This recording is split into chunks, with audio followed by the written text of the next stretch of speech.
He said there was something in it for me, on my own. I've always taken care of you, Fredo. Taking care of me? You're my kid brother, and you take care of me? Did you ever think about that? Huh? Did you ever once think about that? Send Fredo off to do this, send Fredo off to do that. Let Fredo take care of some Mickey Mouse nightclub somewhere. Send Fredo to pick somebody up at the airport. I'm your older brother, Mike, and I was stepped over. That's the way Pop wanted it. It ain't the way I wanted it. I can handle things. I'm smart. Not like everybody says. Like dumb, I'm smart, and I want respect.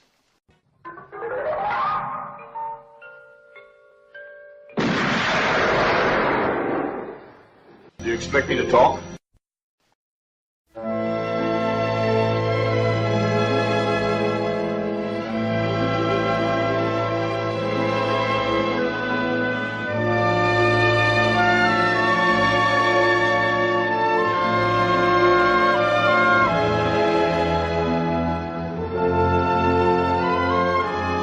Hello and welcome to episode 113 of Do You Expect Us to Talk? I'm your host Becca, and as always joined by illustrious Dave and Chris. How are you both doing?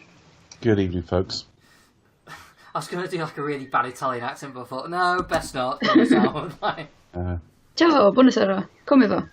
And that's about it. Pasta cannoli, there we are. At least you brought the cannoli. I love that, yeah, because you did a bit of a mock. Of course, I edit the show, so I always hear it back. And the last show, you've got him doing like Marlon Brando. What made me laugh is you said all Marlon Brando impressions will be done by Chris and Dave, and then you immediately did a really bad one. Because I can't do them. That's why. And then there was nothing till later on where he said, "I pity the fool who comes round here." Goes out here. Not quite like that, but he definitely went with like a northern wording. Comes round here. But it's definitely there if you listen. Looks like this over a charter. I pity the fool who comes round here. We'll be trying to do our De Niro impressions this evening, which I won't do. Yeah, it's very softly spoken De Niro, isn't it? It's very much like... You know what I kept thinking of? I kept thinking of Inglourious Bastards. Scusi. Buongiorno. It is a very, very understated performance, and actually, when I think about him in that role, I'm actually thinking of like a lot of the sort of silent tics, like touching his chin and all the rest of it. So I can inform all listeners I'm doing a flawless impression right now. Yeah, but he does actually channel I won't say Brando, but the character that Brando portrayed. He does. Yeah. It is believable that they are the same person. You know, I know it's very easy to say that because it's all acting and it's meant to be the same person. But you do kind of like, I can buy that. You can kind of see that one morphs into the other. Yeah, certain expressions, definitely. Just before we go into cast and all that, while I think of it, he did screen test for Sonny. Yeah, wow, that would have been and that is on the bonus features. There he is with like a ponytail, the actor at the time, and he's doing the sort of bada bing all over his nice Ivy League suit sort of sequence on the screen tests. He didn't obviously go with him. We know he went with James Caan, but he remembered him. He did remember him. I think maybe in terms of physicality, I think James Caan was probably slightly better suited to Sonny. But no, I think they went the right way. It would have been a different Sonny, wouldn't it? It wouldn't have been quite the same, but I can only imagine. Well, the man who played Travis Bickle could certainly play like an intimidating older brother. Yeah. Oh, sure. So I'm not saying he couldn't have done it, but I've never been unhappy with any of the casting picks in. I was about to say any of these films, but we haven't got to part 3 yet. I guess James Caan just has more of a hothead quality about him. Like he has that kind of. Yeah, he's tall. He's a big guy, and plus he's got this. He's like temper who can just go. And he's not as internal as De Niro. Yeah. De Niro, you always wonder what's bubbling away under the surface. Yeah. One of the reasons you've never seen like De Niro do that I can think of, like romantic comedies and things like that, because I don't actually think there's fundamentally enough warmth to him as an actor to do that sort of thing. He's He's not really known for those roles, is he? He's quite cuddly in the Internship recently. Not seen that. Not seen that. To be fair, He's quite A Google movie. No, it's not. No, it's not that. It's not the Internship. It's Intern. Sorry. Oh, I know which one you mean. Yeah, sorry. Was the Google movie. 2 hours of what an amazing company this would be to work for. It was like an feature-length infomercial. Yeah. I rather enjoyed the Internship as well. Funny enough. I didn't enjoy that much, but I haven't seen The Intern. The only thing is, like, if you're Anne Hathaway and you got a 70-year-old like man turning up, I'm not sure cuddly's the first thing you'd want. No, but he's very kind of. I say cuddly, but he is very kind of like sweet and charming and kind of like a really this stage of his in that really pleasant, sweet old man kind of way. You know, it's like he has a very much kind of thing about him. We've gone straight to his highest acclaim of work. Yes. What a career he's had. The Intern. Oh, did you see The Internship, by the way? Oh, dear. Or in, like, Meet the Fockers, for example. Where Everyone keeps banging on about Taxi Driver and stuff, but I don't know. We will do a Scorsese series one day. And I would argue very, very strongly that, like, its sibling as a film, its PG version is effectively The King of Comedy, and The King of Comedy is a better film. I would love to do it. I think that's one of the first films I actually bought on video, on VHS. Is it? VHS? On VHS. That was a lot of vagina. That sounds like you... What format did you buy it on VHS? And then, obviously, when DVDs came out, I bought it on DVD, so... Obviously now, like in tech speak, you have to like shout it out, don't you? VHS! 'Cause it's all capitals. To anybody listening to the show who's under 16, 1, what are you doing? And B, what are you doing? We're bringing in 2, that's your time. We're down with the kids. They fucking love a bit of, like, you know, a 40-something banging on about, like, fannies and stuff. About old tech. So anyway, laser focus, though as always, what we're covering tonight.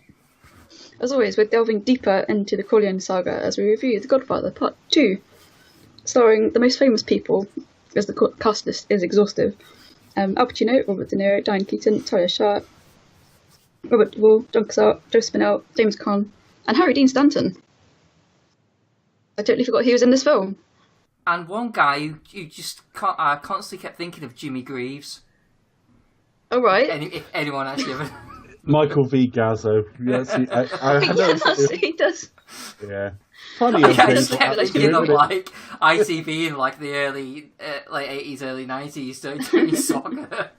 American listeners now, we've got quite a lot of them are completely fucking baffled. Satan Greavesy. Hey, there'll be UK listeners now who are completely fucking baffled. Like, who the fuck is he talking about? With our track record, I'm a bit nervous about referring to a man who had a severe stroke last year.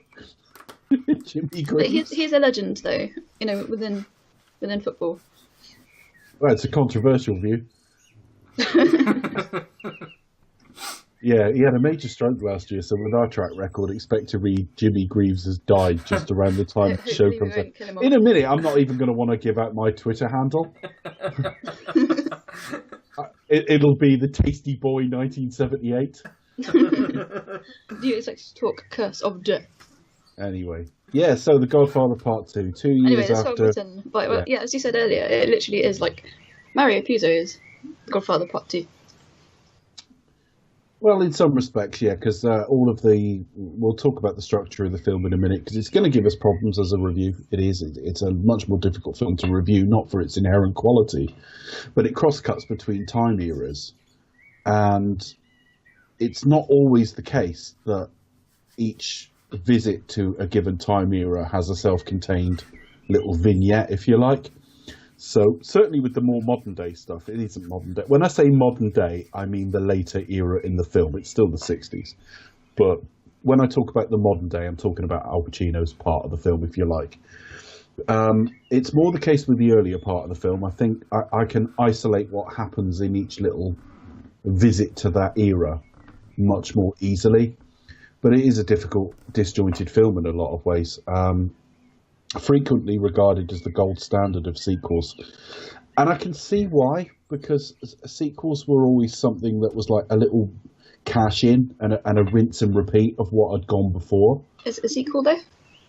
Yes, it's a sequel. I mean, it's a sequel in that it was made afterwards, and it's called Part 2. I know that. Of course. It's a sequel and a prequel. It's a sequel and a as well, prequel, as of course. says at the same time. But the ambition of this is phenomenal. I mean, they've come back with a sequel and said, let's make it longer and let's cross-cut different stories. And They got it longer uncut. Unlike South Park, but not uncut. well, most American men are cut, I'm led to believe, so I don't know. Oh. The ambition of this film is phenomenal, and I think a lot of the acclaim for this film comes from that, as much as like its inherent quality first relative to the first film. It does deepen the original though. Sort of impinging on first thoughts there, but a quick bit about making of this film. Coppola didn't want to come back at all. The studio wanted a sequel because obviously the first film had been the highest grossing film ever made at this point, and still was at the point. I say still was at this point. The Exorcist may have beaten it. I'm not sure. But they come back for this film. He asked for a record salary for a director. He said it was $1 million or something like that, but he insisted on no studio interference. So Bob Evans wasn't allowed on the set after all the arguments. And basically, he wrote his own, not only his own check, but he wrote his own terms and conditions. I'll come back, but I'll do what I want. Before he finally caved and gave that ultimatum and said, yes, I'll come back, but only on these conditions, he had to suggest Martin Scorsese. Martin Scorsese could well have been the director of The Godfather Part 2 because that is what he wanted. The only thing he caved on was they wanted to call it, hang on. I am wrong on that. They didn't want to call it Part 2 and he did. And we have another thing with that next week with the title of the third film. But yeah, this film very, very nearly didn't happen. But having happened, we've now got a director at the top of his game doing whatever he wants here. That's really interesting, I think. Because one of those films, because it goes back and forth between the two timelines, doesn't it? So I think this is probably the longest, if not one of the longest films that we reviewed on the series. It will be the longest film we've ever reviewed to date. Yes, it is, because this comes in at 3 hours and 22 minutes. Epic. On the Blu-ray version, anyway. So there that's isn't many 25 films longer than that, really, is there? I mean, I know there's probably a few, but there isn't many. No, I mean, Lawrence of Arabia's longer, Gone with the Wind. There's several films are longer, but when I start thinking of films I know and have watched and enjoyed, there aren't that many. Once Upon a Time in America, obviously in a similar genre, from Sergio Leone, from about 10 years after this, is a longer film than this. But it's just ballsy to come back and say, because he wasn't sure what the hook for this was, Coppola. He wasn't quite sure what he wanted to do with it. He knew there was some unused stuff in the book about Vito's early life, and he just decided that he wanted to show a father and son at similar stages in their lives. That was the hook that started all of this. So he went to work with sort of Mario Puzo again, and they knocked out this story. Now, the one thing to note relative to the book is that, again, the modern day stuff is not in the book. The book is everything we saw last week plus Vito's early life. So there is an element of original story in this, and it's in the sequel bits. And I do think that shows. I don't think that's as strong as some of the stuff that comes before it. How did you guys get on with this film? I enjoyed it. I think I enjoyed it more than last week, but I can still see why there's a split difference. I'm a bit sure whether I've got a feeling that Part 1's probably the better film, but I think this is probably better made. But then there's parts of this, the way it switches back, which is a bit disjointing. There's a little bit of it's not usual how often you can sort of just get lost in one story, completely forget about the other part, and then it switches back. You think, oh, hang on, what the fuck? You know, you do kind of get lost. So I do wonder whether the balancing act could have been handled a bit better. But generally, I thought it was a decent watch. It was even longer watch, I think, which also might have like swayed in favour for last week, really, because it is a bit of a long film, and I think the second part is a bit more drawn out than what it needs to be. There's a very weighty court stuff, and there's like discussions of family that seems to be dragging on the inevitable. So I do wonder whether it could have been a shorter movie, but as a whole, I think it certainly looks nicer. It feels more. What's the word I want to say?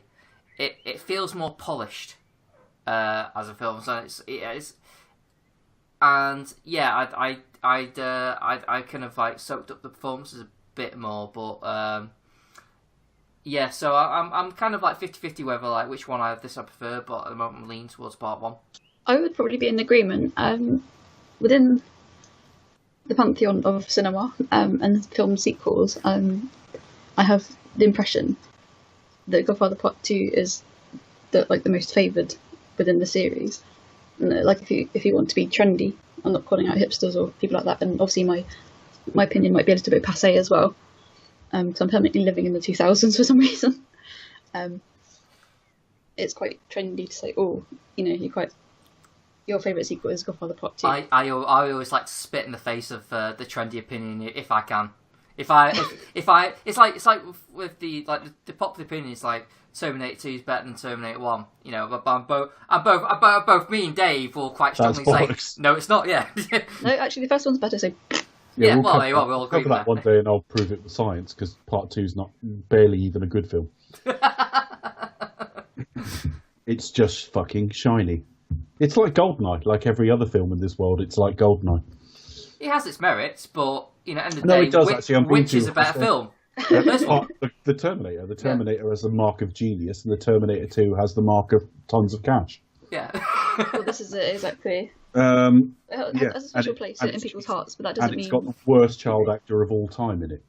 Oh, come on, that ginger kid isn't too bad. What are we going to do? He grew up. Yeah, Edward Furlong. It doesn't surprise me he grew into a thoroughly objectionable adult. That's very often what happens, you know, when fame gets you at a young age. You know, you go off the rails, don't you? So. Yeah, he was a horrible human being as an adult, and he didn't come off as a very nice kid either. But anyway, I get what you're saying, Becca, but I don't think it's clear cut as that.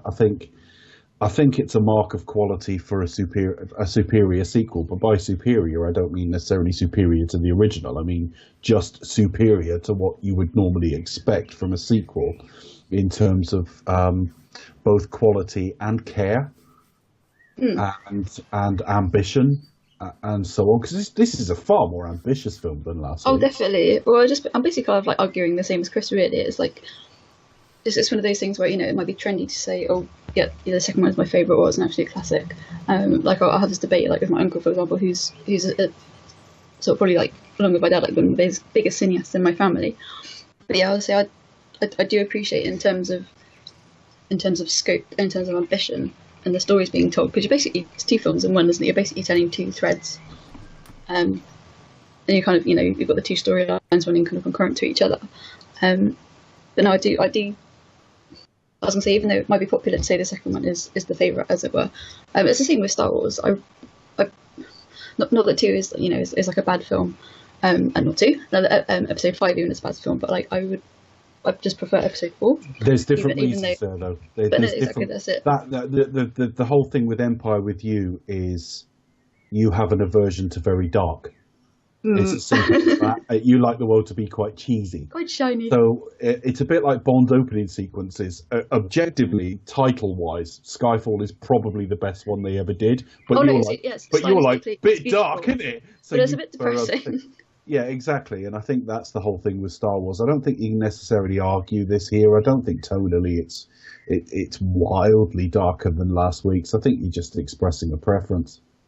Well, no, it's just one of those things. It's not like I don't dislike it. It's like, I mean, like Skyfall, I think it is one of the best ones I do. But like thematically, it's all about death and I was going to say death and rebirth, but perhaps more death rather than rebirth. They should have done a film about cheesecake and flowers.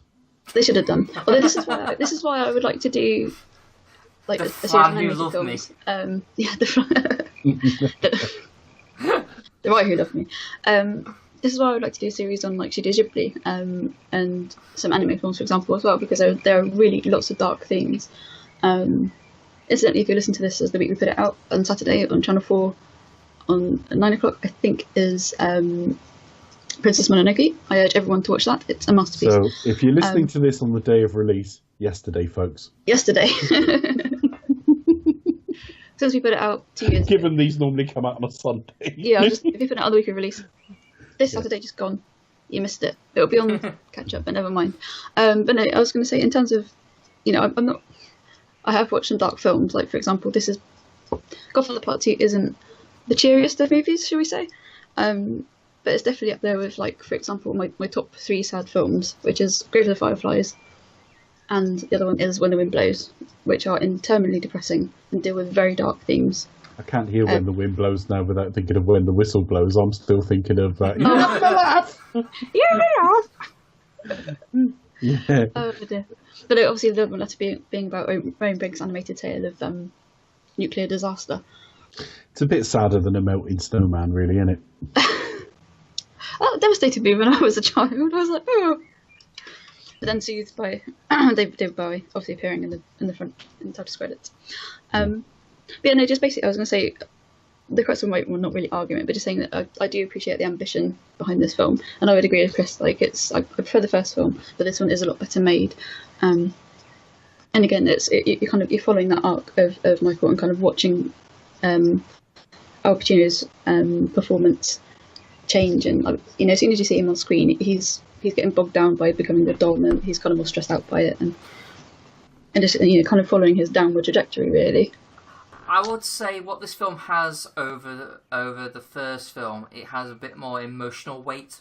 It has a little bit more. For me personally, I think it had a bit more of a emotional kick. It made me feel, ooh, okay, now I kind of feel the Descent a bit more than last week. I mean, I think me and Dave had a discussion about this, like yesterday. We had like the talk, and we were saying how Michael has more of a journey in the last film, but here is a little bit more nuanced. It feels a lot more like hefty. Yeah, he's travelling. There's a lot more weight to it, he's travelling a shorter distance, but obviously the end destination is more profound by definition. Yeah, and also they're aging him as well. I mean, it's only a few crow's feet and makeup and stuff, but he does look a lot older. I mean, the film ends with him sat on a chair in like autumn, and it just has that pervasive feel of death, just as autumn does. Coming to the end of the road. It's just coming to the end of the road, and actually, what it does prove is we thought he was suited to this because he could keep his hands, from shaking in the first film.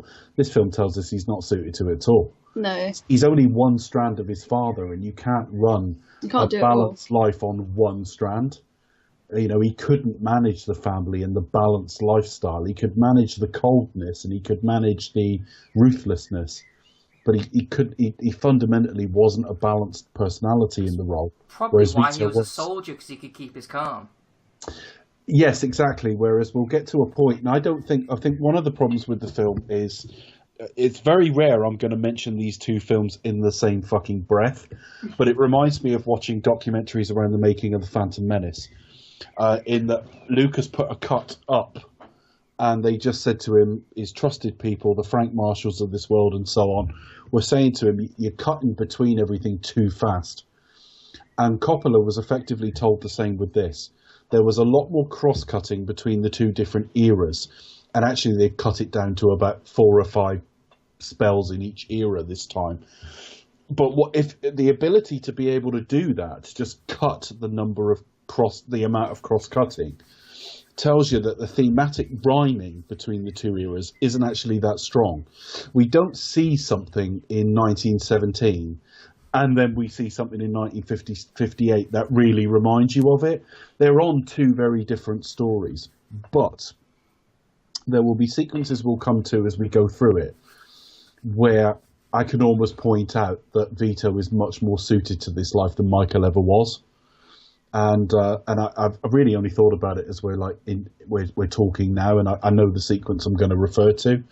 For me, I've used this saying on a podcast before, and I got it from this film. When I was watching the documentary around the making of 3, Pacino was talking about Francis Ford Coppola, and he said that Coppola was a perfect example of that saying, "Man's reach must exceed his grasp," or "what's a heaven for?" Which basically means we can reach for things, but we can't quite get our hands around as far as we can reach. Meaning, and for what's a heaven for, meaning we can't do everything we want to do, and, you know, if you believe in God and that, our reward is in the afterlife, I guess. This film is too ambitious for its own good. And I think it largely succeeds. I do think it's a great film. But it is trying to do just a little bit too much, and I think the modern day story actually suffers a little bit. But we'll get to it. There's also a couple of, well, there's one in particular, casting change or cast change that is imposed upon them, and I think that is unfortunate. I think I do like the old day stuff more. I think the way the film opens, particularly just with use of even subtitles and little idents for where we are and when we are, just give this film like a real epic feel. You feel from the first frames of this film, you're watching something big and something prestige and something that is going to deepen the original. And it does that in spades. So whatever this film is, whatever I end up describing this film as, however I end up rating this film improves The Godfather, and for that, it's totally worth them having made it. Yeah, I think I prefer the De Niro stuff more. I would chime in and say me too. I think I'm more invested in the Michael character, but I think the vast majority of his arc was last week. I will stand by that forever, because a lot of people say, oh, he goes really dark in 2. Well, they're normally referring to the fact that, well, spoiler alert, but you'll either have seen the film before you listen to this, or you've no intention to and just listen to us. Michael kills his brother towards the end of the film, or he has his brother killed. He doesn't pull the trigger himself. And it's really like, wow, his soul is really gone by the end of this film. I'm really sorry. The Michael that starts this film would have shot his brother. If this events had played out differently and their mother had been dead, he would have shot his brother at the start of this film. The Michael that finishes this film has lost more because of his family going and age starting to come to him and everything else. He's in a sadder place at the end of the film. But Michael is pretty cold and nasty at the start of this film. We've only got to see the way he interacts with the senator. We've only got to see what they do to that senator. I don't think the journey's as great, so I'm inherently more interested in the Michael character. But I actually think the bits that use the book, which again, as I said last week, isn't a particularly great book, but the bits that use the book, that ready-made story they had for the Robert De Niro stuff is just inherently more interesting, and it's chunked up better. Every time we go back to 1917, 1920, whatever it might be, we get a self-contained little story. And when we come forward to the present day, we don't as much. So I think that's why. I don't think I'm inherently more interested in young Vito. I just think it's a better made bit of the film. A slightly better told story as well, I think. It's chunked up better, and also what you've got the sort of urban markets of New York as well. The outdoor stuff in Godfather Part 2 looks stunning. And obviously we do have Vito return to Sicily and stuff like that. So yeah, there's a lot to love in that early parts of the story. I think it's probably a lot more because, if I remember correctly, it's all done in Italian, isn't it? It's all done in subtitles. The Vito stuff. Yeah, there's the odd word and odd sentence, but yeah. So I think a lot of it is based on visuals. Like it kind of like you sort of the story's being told is mostly through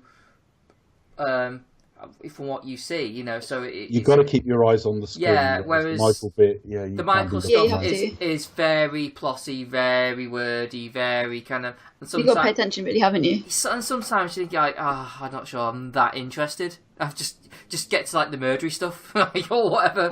But you know, that's the point. That is the point. Michael has had his journey in the first film. We can argue with that. I mean, there are people who will say different, and that's fine. But fundamentally, it almost feels like busy work until we get back to a bit more Vito's story. There are exceptions, and bits of the film I like aren't always the bits that like everyone else likes. Like, I've heard a lot of people complain about all the Senate hearing stuff.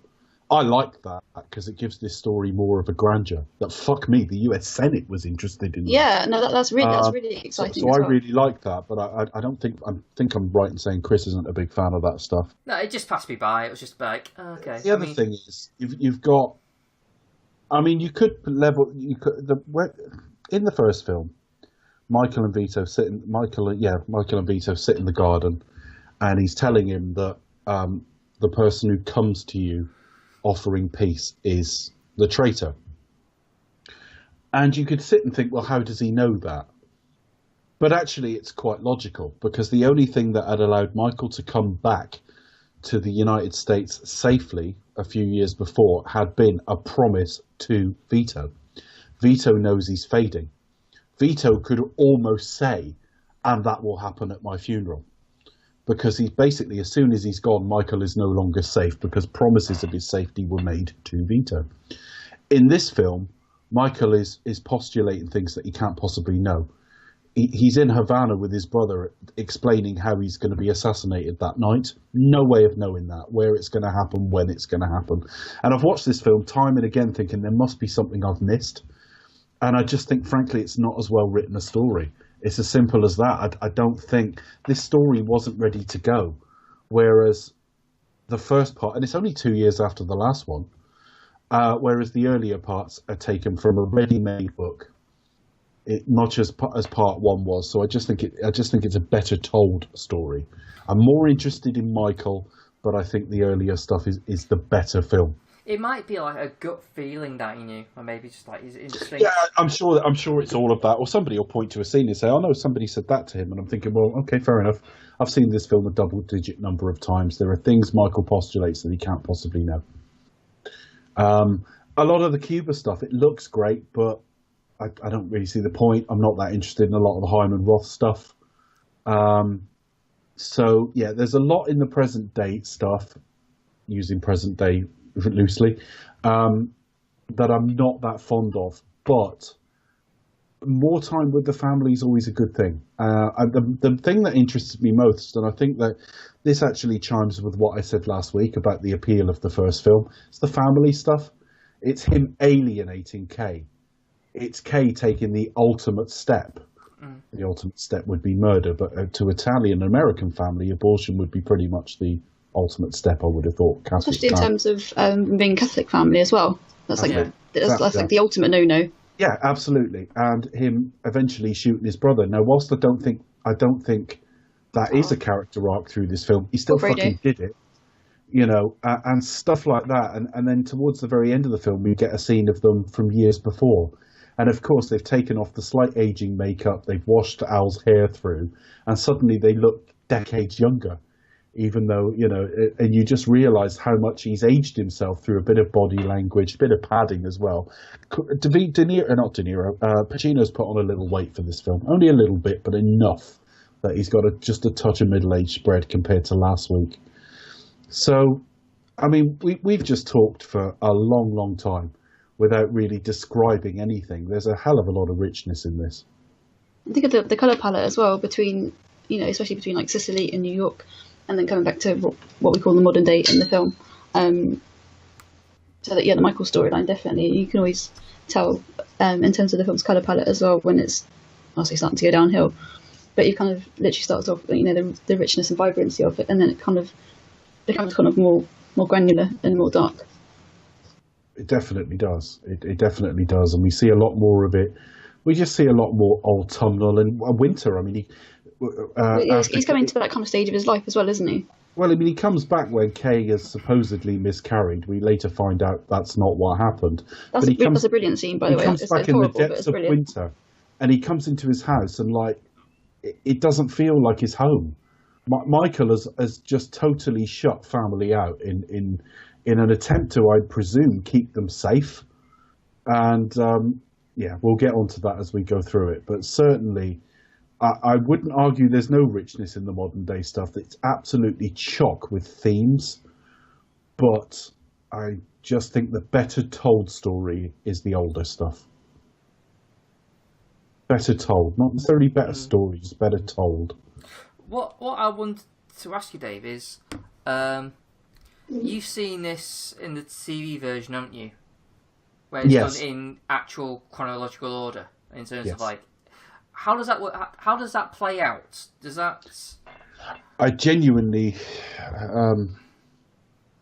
I'd always want it as the director intended, so I'd always rather watch it this way. So I have an inherent preference for this, but I think it's one of the genuine knocks against this film you can make, that the thematic links between what's going on in the two stories are actually really loose, in that if you separate those two bits of story and put 3 hours of The Godfather between the two, it doesn't lose very much. I would happily watch the re-edited version if that's just what was available to me. Yeah. Watching this film chronologically doesn't actually lose very much. And in fact, it gains a few things, because I'm going to talk about it now just because I don't know where it goes in the film, because I can't remember. But there are a few deleted scenes that go back in the TV version.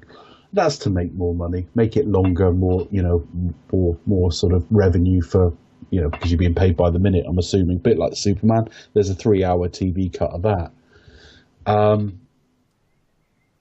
But the one, and a lot of these scenes I don't think we need. Like there's one that implies Waltz from the first film, the guy, the horse's head, was a paedophile. Well, you don't need that.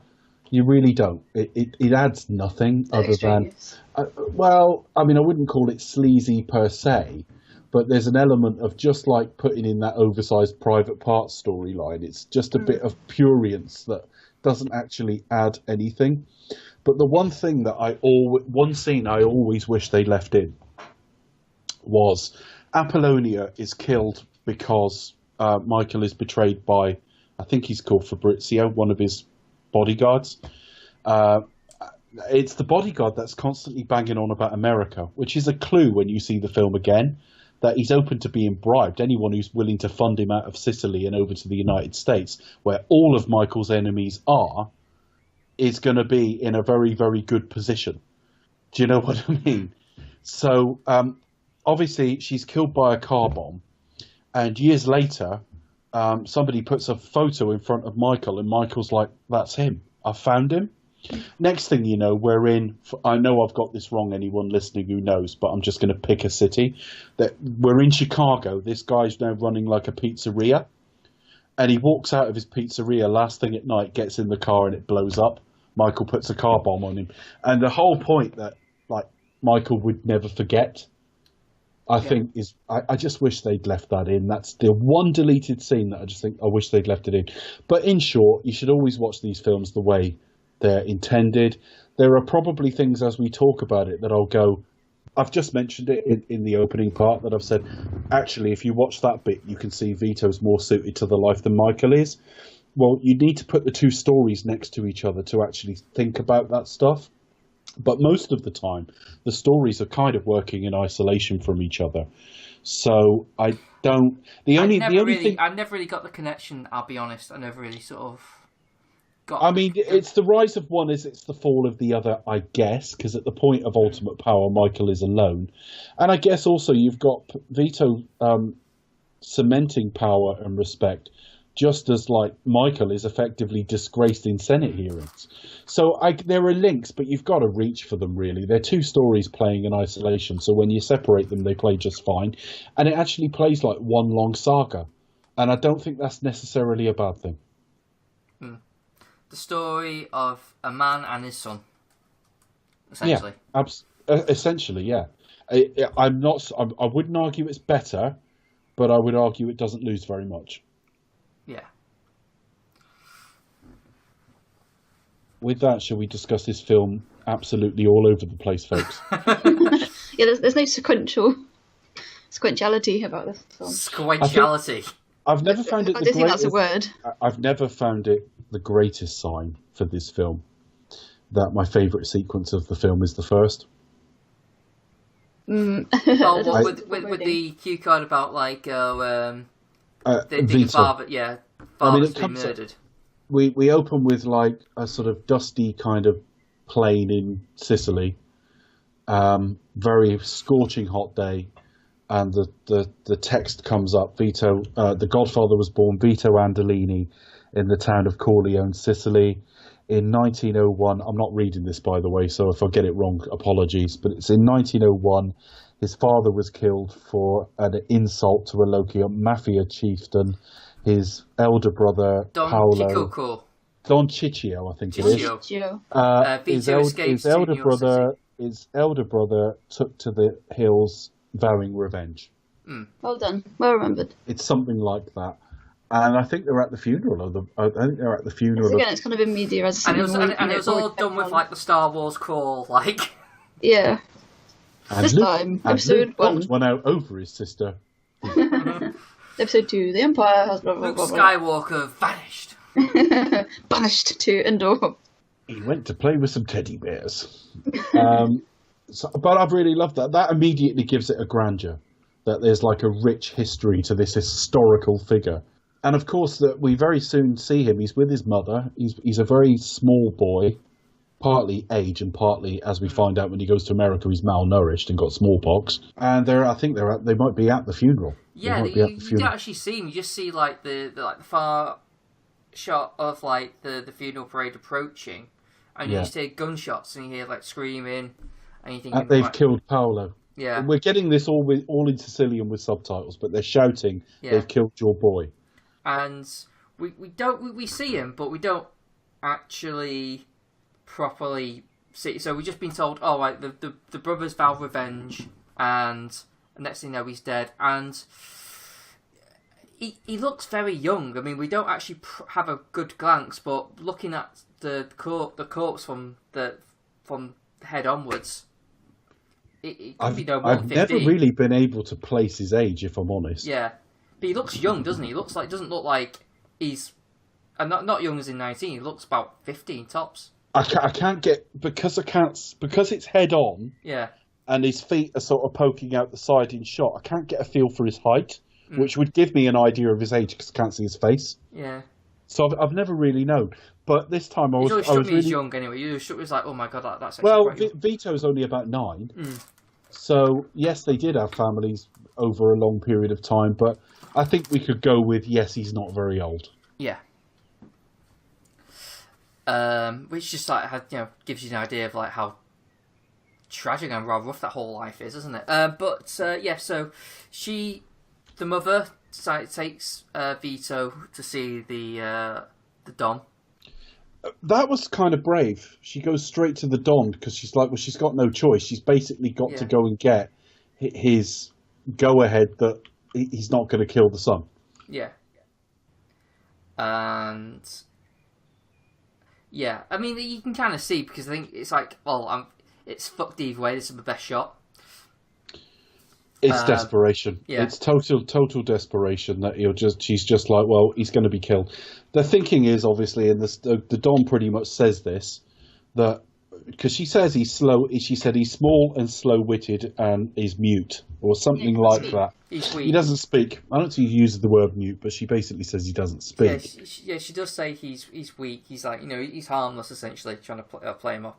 But he just says he is now, but he'll grow strong. One of the things I do like about this film is the nuance in the fact that he's absolutely right.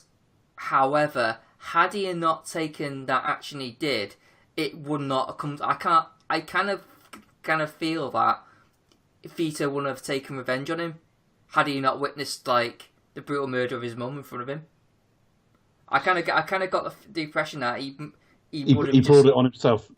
Yeah, I mean, he's right in thinking like that, even though it is brutal in terms of he knows exactly what he is, and that's the life, and it's like, well, this is what I've got to do to protect myself. but in this instance, he was wrong to do it on that specific. So is this like a little bit of like a poetic kind of? It's a self-fulfilling prophecy. Yeah, almost. Yeah, it's. Yeah. So which is madness when you think about it. It is kind of like, oh, it's for the, but I kind of like that. I really like the. But it tells you as well, he's forged in a degree of adversity that Michael and the like will never know. I mean, his father has been murdered, his brother was murdered, and he sees his mother murdered, and it's got an almost cartoonish feel to it where she's shot because she holds a knife to the Don's head and tells Vito to run. But as she's paying more attention to Vito than she is the knife, her arm is ripped away from the Don and she's pushed backwards and shot. Which it's a shotgun as well, so she just like flies.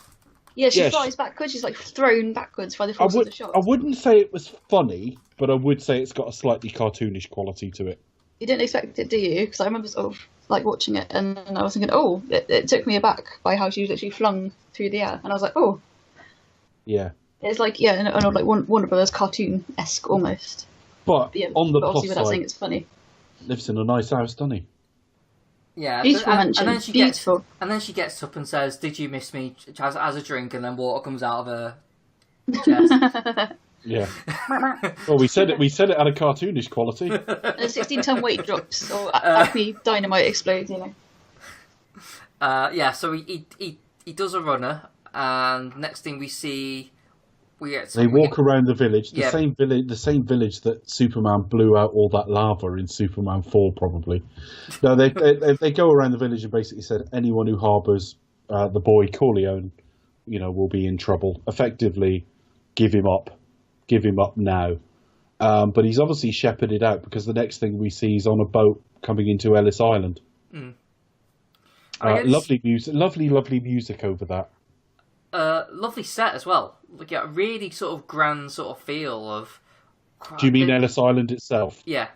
I was just thinking of them on the boat staring at the Statue of Liberty. Yeah. That's such a great shot, isn't it? That's a really great shot. It is a great shot. But yeah, just the whole feel of it, like the whole scene of like sort of just being there, just sort of imagine what must have been like at that time. But also, you just feel like you just get the sense of history. Yeah, a lot of people have come through there, and a lot of people have. I don't know what the American dream means this day. It's not a country that particularly looks after its less fortunate, but a lot of people have gone through there. Whatever the American dream does or doesn't mean these days, you've got a lot of people that have come through there with nothing, and there's Vito as an extraordinary example. The kid has nothing and no one. He's immediately checked out and is said to have smallpox and is put in. But we'll get back to his name right after this. But after we go through who he is and all the rest of it, he's told he's got smallpox and he's got to spend 3 months in quarantine. And what I love about the character and just it's a little throwaway thing. I mean, if anything, it's a DVD menu screen now. But the boy sits in a room staring out at the Statue of Liberty and he sings really sweetly to himself. You think this is a kid that just fucking lost everything, and it kind of tells you without telling you this kid is going to be all right. Yeah, I think a fresh start for himself, isn't he? But yeah, the point about his name, of course, they were told at the very start of the film that he was born Vito Andolini, and it's like, well, what's that about? And it's basically as he comes through Ellis Island, the kid either can't or won't speak. So he's asked his name, he's unable or unwilling to say Vito Andolini. And they say to the guy, Vito Andolini from Corleone. He takes a quick look and writes down Vito Corleone. And that's how he gets his name. That's how he gets his name. Well, that was it. I mean, if they didn't have an interpreter or somebody to speak their language at Ellis Island, then that is what would happen. Likewise, if you go on holiday to America, especially to New York, please try and squeeze in a visit to Ellis Island. It's really, really fascinating. Try and squeeze in some smallpox and all your family gets it. Don't squeeze in smallpox. I wouldn't advise that. But if you're on holiday to the States, listeners, and you've not been, or likewise if you have been before, let us know. Drop us an email. Share your stories. Really interesting. I won't read it, but Becca will. Anyway, carry on. I've been to Ellis Island. Oh, cheers. I went there once. It was very lovely, very interesting. I would like to go again. Yeah, I wonder Anyway, why move on. Becca's asking our listeners to send in emails about like going to like New York and America when all three of us have actually been to New York. It's like, yeah. we all kind of like, well, I don't know if they've been going to on a New York, trip but he's and definitely been to going on a States. Staten Island ferry and just being like completely overwhelmed by the sense of history and just because I think we went up. Obviously, this was before 9/11, and I think we got up like to the halfway point of the statue itself, up to like the pedestal. I think that was as high as you can go. I don't know if it's different now, because obviously it was closed off for years and years following 9/11. But it's such a special experience. I think knowing that hordes of people that have come through, and I think in terms of the American dream, it's what you make of it. Really, trying to make something of yourself, trying to make a family, make a home, make a living. Yeah, it's a different world. It's a different world now, though. Completely It is a different world now. It isn't just a question of just work a bit harder, because there's plenty of people busting their asses doing like 3 jobs and earning fuck all. So, I mean, it is a different world now, obviously, but that obviously meant something at one point in time, and it certainly means something in the context of this film. It's And like there at were the turn of the century as well. there was a whole nation built on people who got there with nothing and could barely, if at all, speak English. So, yeah, that is all sold to us. But the biggest thing, apart from the little name change that always hits me, is the fact that the little boy sings to himself at the end after everything he's just been through. And he's sick. He's in quarantine for 3 months. He's got smallpox. He sings to himself. And I love that. And it just comes up. Vito Corleone, Ellis Island, 1901. And then it got straight to Anthony Corleone. His grandson, Anthony Vito Corleone, Lake Tahoe, Nevada, 1958. I'm not going to keep remembering these, but I remember those ones just because I love the first scene of the film, and I love the way it does cross-cut to, obviously, Anthony's first communion or whatever it is. It is his first communion. So they're having a big party on Lake Tahoe, which is it's meant to echo the wedding, isn't it? Structurally, wouldn't you say? Yeah, it kind of is. Kind of reintroduces it like to everyone. Everyone's still alive now. I think you first see your sister. What's she called? No, I can't remember her name. Connie. She's dating not Bobby Kennedy. Yes. And have you noticed this guy looks exactly like Bobby Kennedy? He does, but he isn't. And you can see like she's changed. I was about to say more brains in his head, but there you go.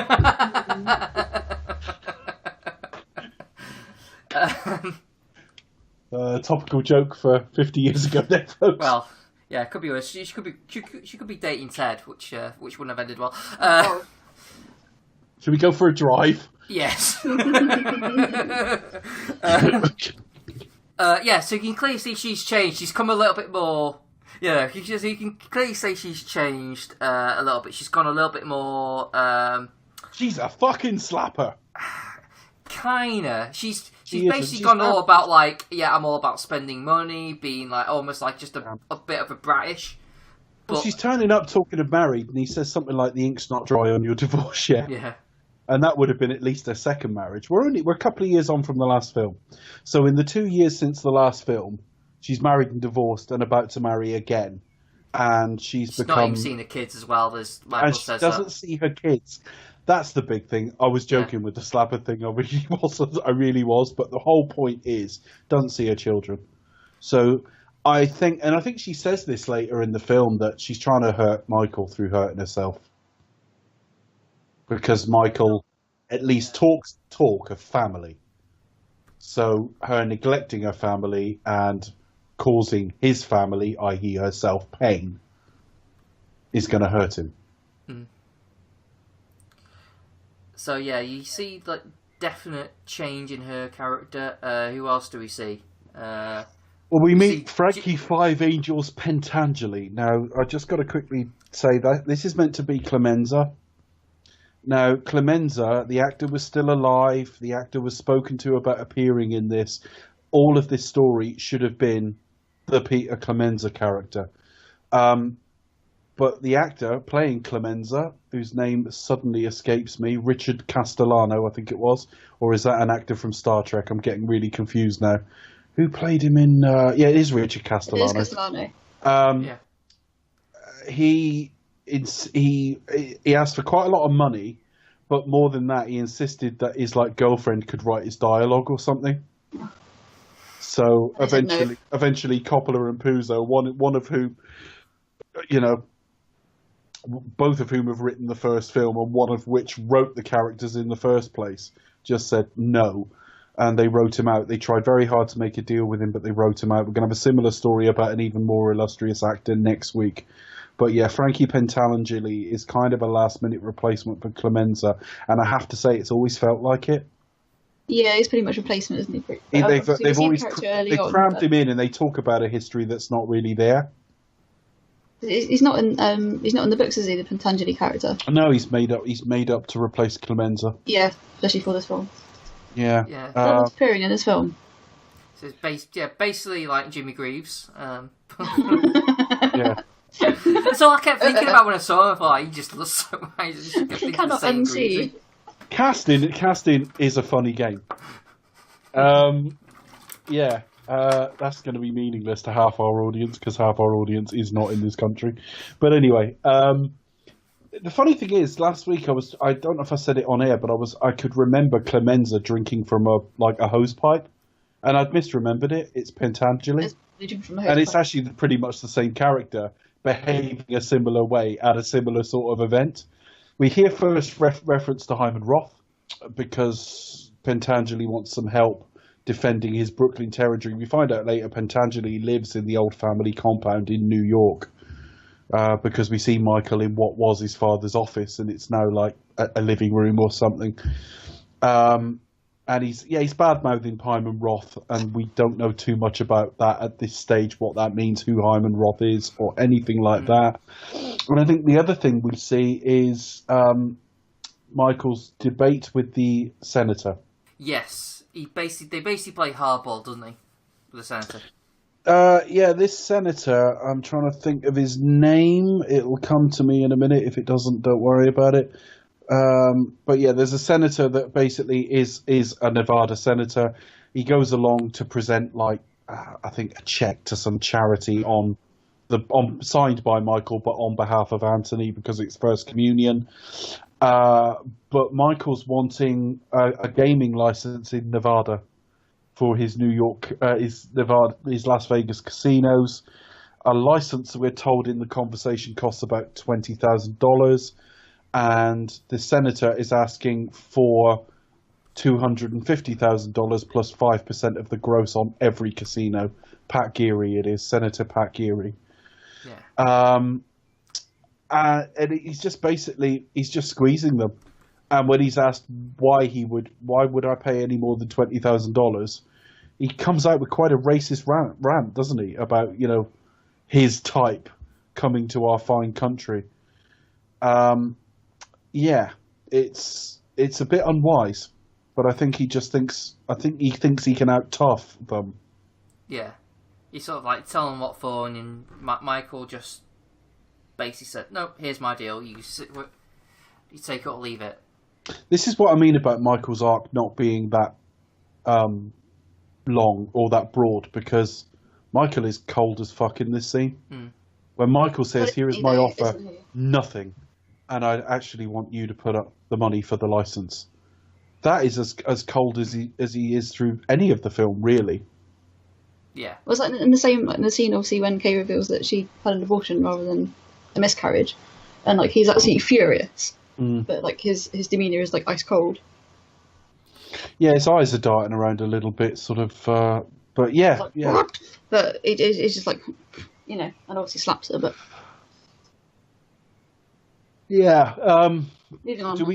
Fredo's married to a bit of a party girl. Oh, poor Fredo. Sporting a really fancy moustache. No, Fredo was. I'm not sure about his wife. Yeah, so the I nearly made set. a joke there, but I thought no. I know. I nearly made avoid, please. I nearly made the same joke. No, but no. anyway, It was a pants moustache, Becca. Right.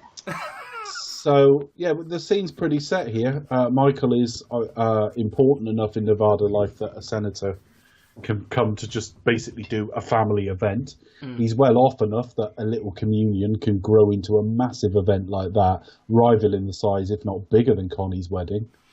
We see Connie is a pretty broken soul, and we know Fredo outwardly is trying to look like, you know, he's having a good time, but he's marrying the wrong type, and he actually says, I can't control her, Michael. Yeah.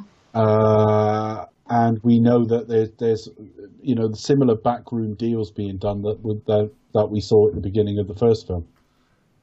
So Michael is now effectively in the same position as his father was at the start of the last film. The only difference is his children are a little younger than Vito's kids were when we joined them. And then do we have the attempt on his life then? Well, yeah, you got Frank Frangeli sort of dicking around at the thing, you know. Wanted the band to play a tarantella, but they ended up playing Pop Goes the Weasel. Weasel. I do like that, actually. That's quite funny. It brings a bit of levity to what is otherwise quite a depressing, not depressing, but very serious film. Yeah. See, Becca wants every scene to finish with Roger Moore saying, bottoms up. Just being disarming, darling.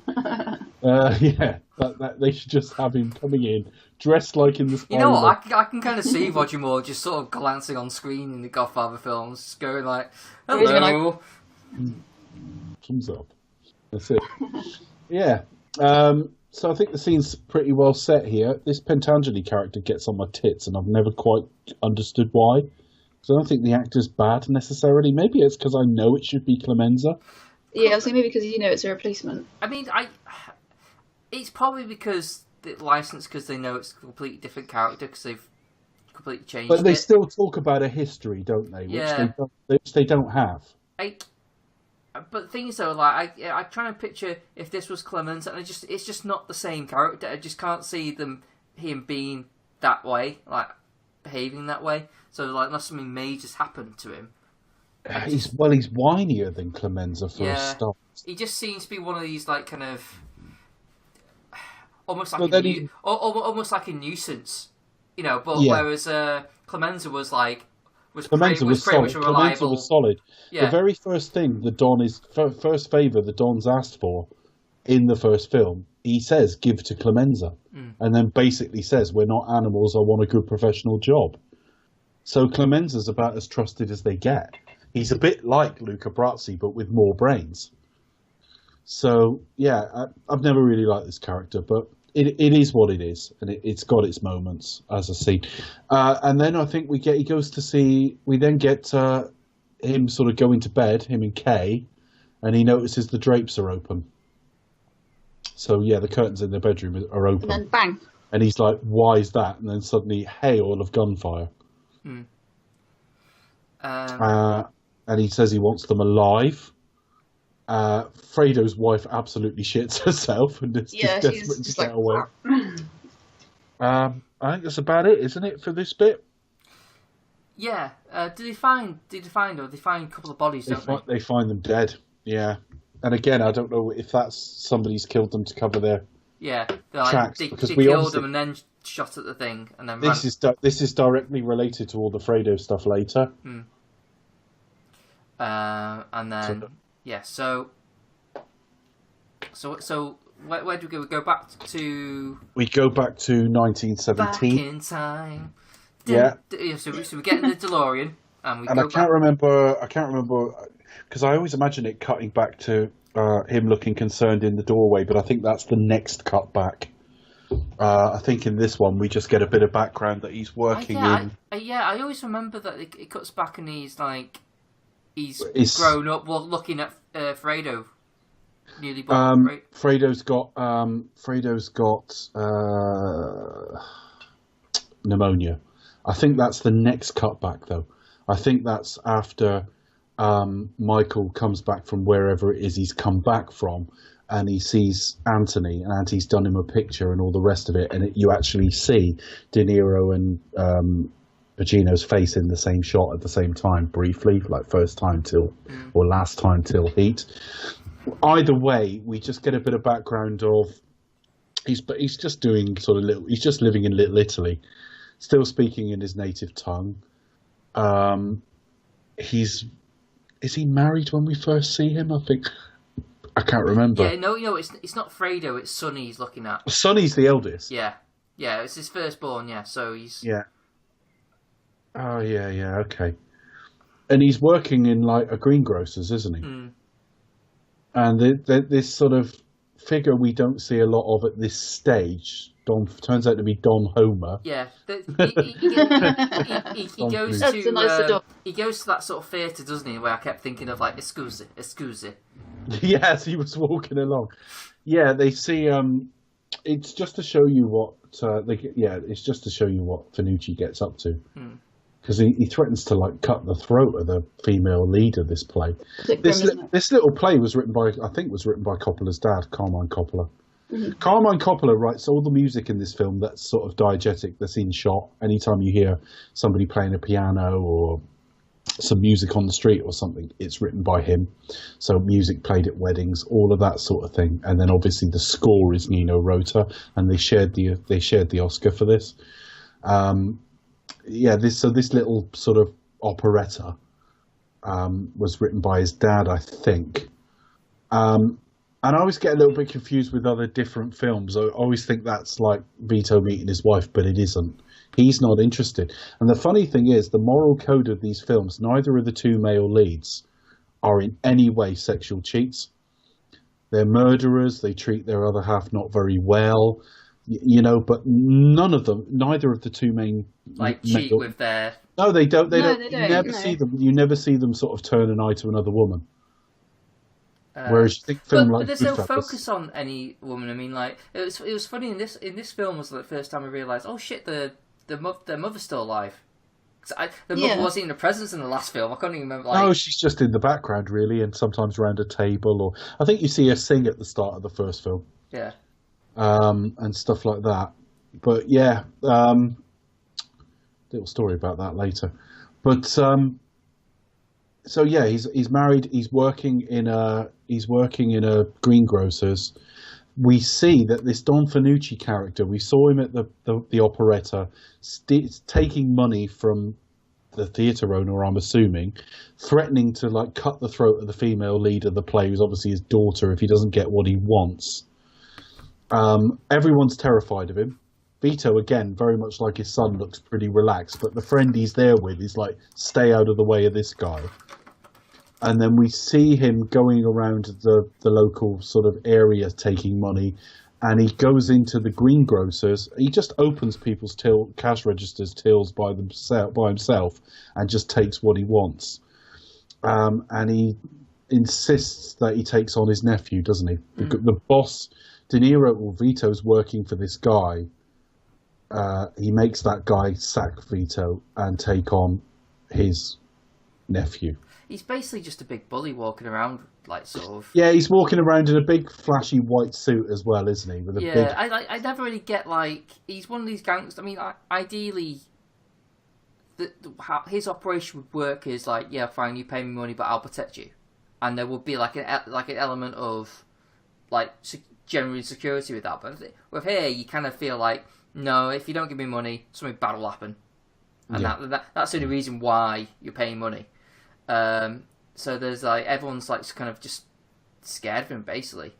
But I think this is probably if not one of my favourite moments in the film. This scene. Where he's fired. Yeah, it's because I just think in De Niro's performance, I do see. That's Vito. That's definitely. When he puts his hands on the back of the neck of his boss and just says like, effectively, it's not your fault. Yeah. That's Vito. Yeah, it's like he's like, look, you've been good to me ever since I came here. You treated me almost like a father. I will not forget this. You know, and he's being forced, and he's watched him get forced. So obviously Finucci is now on his radar. And then we see a young Peter Clemenza, who you might have noticed is Bruno Kirby. Oh yes. I don't know. I don't know. Recognise it because again, Bruno Kirby, in line with the rest of the film, is speaking in Sicilian. I tend to think of it when Harry Met Sally when I see him first. When I see him, I think of it. I think of him as from When Harry Met Sally. I think Donnie Brasco, but then it might be like association between I'd say When Harry Met Sally too, unfortunately. Yeah. That's Unfortunately, it's a brilliant film. Yeah. Okay. So, that's a young Clemenza, and he effectively takes him to steal a rug, doesn't he? Yeah. I don't, it's a shame that she couldn't get the proper Clemenza, because it would have been like a nice sort of. It would have tied things up a bit more, wouldn't it? It would have been like here's young Clemenza, with his dad, and then there's Clemenza falling out with an increasingly cold Michael. Yeah. And it would do those themes so much good that very rarely gets spoken about of how much more Vito is born to this life than Michael is. Michael has taken that one strand of his father, the coldness and cunning, but that's not a complete skill set. So they go and steal the rug. That's quite funny. I quite like that when they go. Because he's not quite sure. It just feels like, I'm just helping him. What is he to say? It's his father's house or something. Yeah, it's bloody obvious something to miss, but he's quite calm with it. They steal a rug. So that it's just little tales of them getting by, I suppose, in quite a poor era, financially and all the rest of it. And he's doing what he needs to look after his kids. But the main go-to from this part of the story is his humanity, i.e. towards his boss, and also the fact that he and Don Fanucci are now on each other's radar. Or Fanucci's on his. He's not quite on Fanucci's. No, so it's probably all the other way around, isn't it? It is. That's a bit later on. We come to that, and I think we move back to present day. Yeah. And he goes to see Hyman Roth. Hyman Roth is played by Lee Strasberg. Lee Strasberg, I don't think had ever done a film before. He's best known for being an acting teacher. He was involved with the Actors Studio, and he taught the Stanislavski method and stuff. So, all that sort of sense memory stuff. Basically, quite a stressful. This must have been quite stressful for him in a strange kind of way. He's having to come out from behind. Well, you can't. You got to go on camera with really quality actors and not be shit. No pressure. But the Actors Studio is probably what he's best known for. And I know Pacino and gives him a lot of credit for what he did in this. But the Hyman Roth character, I have to admit, doesn't massively interest me, and it is a problem with this film because I don't really give a shit about most of this. But he goes down to Roth to talk about he's living in Miami, so he's like playing as retired effectively, and I think he accuses him of planning the assassination. I can't remember. He suspects him anyway. Yeah, and Pentangeli's trying to sort of keep some peace with this Rosato family he's complained about, but they attempt to kill him. And I think they say Michael Corleone says hello or something like that. So now he thinks Michael has done it. And then what? Do we go to Havana straight away? I think we do. Yeah. And parts travel to Havana to discuss the future Cuban business. Oh, yeah. Yeah, okay. Again, this kind of looks nice. But I don't really care. All the Hyman Roth stuff. All the stuff where they're sat on that roof. There's quite an interesting continuity error. Because they filmed some of it, and then they needed to do some close-ups, and they realised they'd lost the shirt Hyman Roth was wearing. So Lee Strasberg had to wear like a plain one that they drew all over. And you can once you spot it, you can't unspot it. You can't see it, no. It's a little bit like, oh. Yeah, because it looks really naff. And it's lovely, and it's sun-kissed, and it's another change of like environment. And them going through the streets of Cuba in cars and stuff like that looks pretty good. The cars are amazing. Like, there's really old, like, 50s cars. Echoes of Dr. No. But it's another kind of sunken island, isn't it? And it's yeah, as you say, another change of scene. It's very pretty, but it's like and you know. Yeah, they're trying to sort of exploit business opportunities in Cuba. They're representing different things. You've got people from oil and gas and water and all that sort of thing. And Fredo seems to be based over there at the moment. I didn't really get that at all. And Hyman Roth's right-hand man is a guy called Johnny Ola, who you might recognise as Uncle Junior from The Sopranos. Yay! Looks nothing like he did in The Sopranos. Obviously, a bit of time had gone by. A little bit different. Is he the one with the tash? What? No, I don't think so. No, okay. Johnny Ola's like late middle-aged and like thinning hair, quite wiry. He's the one that's strangled in the doorway with that breeze blowing the sort of net curtains out. Okay. That's him. That's Johnny Ola. It's the one that basically Fredo is introduced to Johnny Ola and they claim never to have met. And then when they're watching this kind of strip show thing, Michael overhears Fredo say, "Oh yeah, how did you find this place?" And Fredo says, "Yeah, Johnny Ola told me about it." So he already knows that the attack on him was something to do with Hyman Roth. Johnny Ola is Hyman Roth's right-hand man, but for some reason Fredo has lied about knowing Johnny Ola, which tells Michael Fredo is in on it.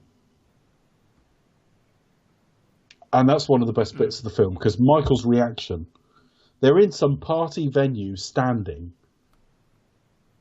and Michael's face as it hits him what's just happened is incredible. And there's a scene between the brothers before that where Fredo's saying to him, "Why didn't we do this before? Spend some time together."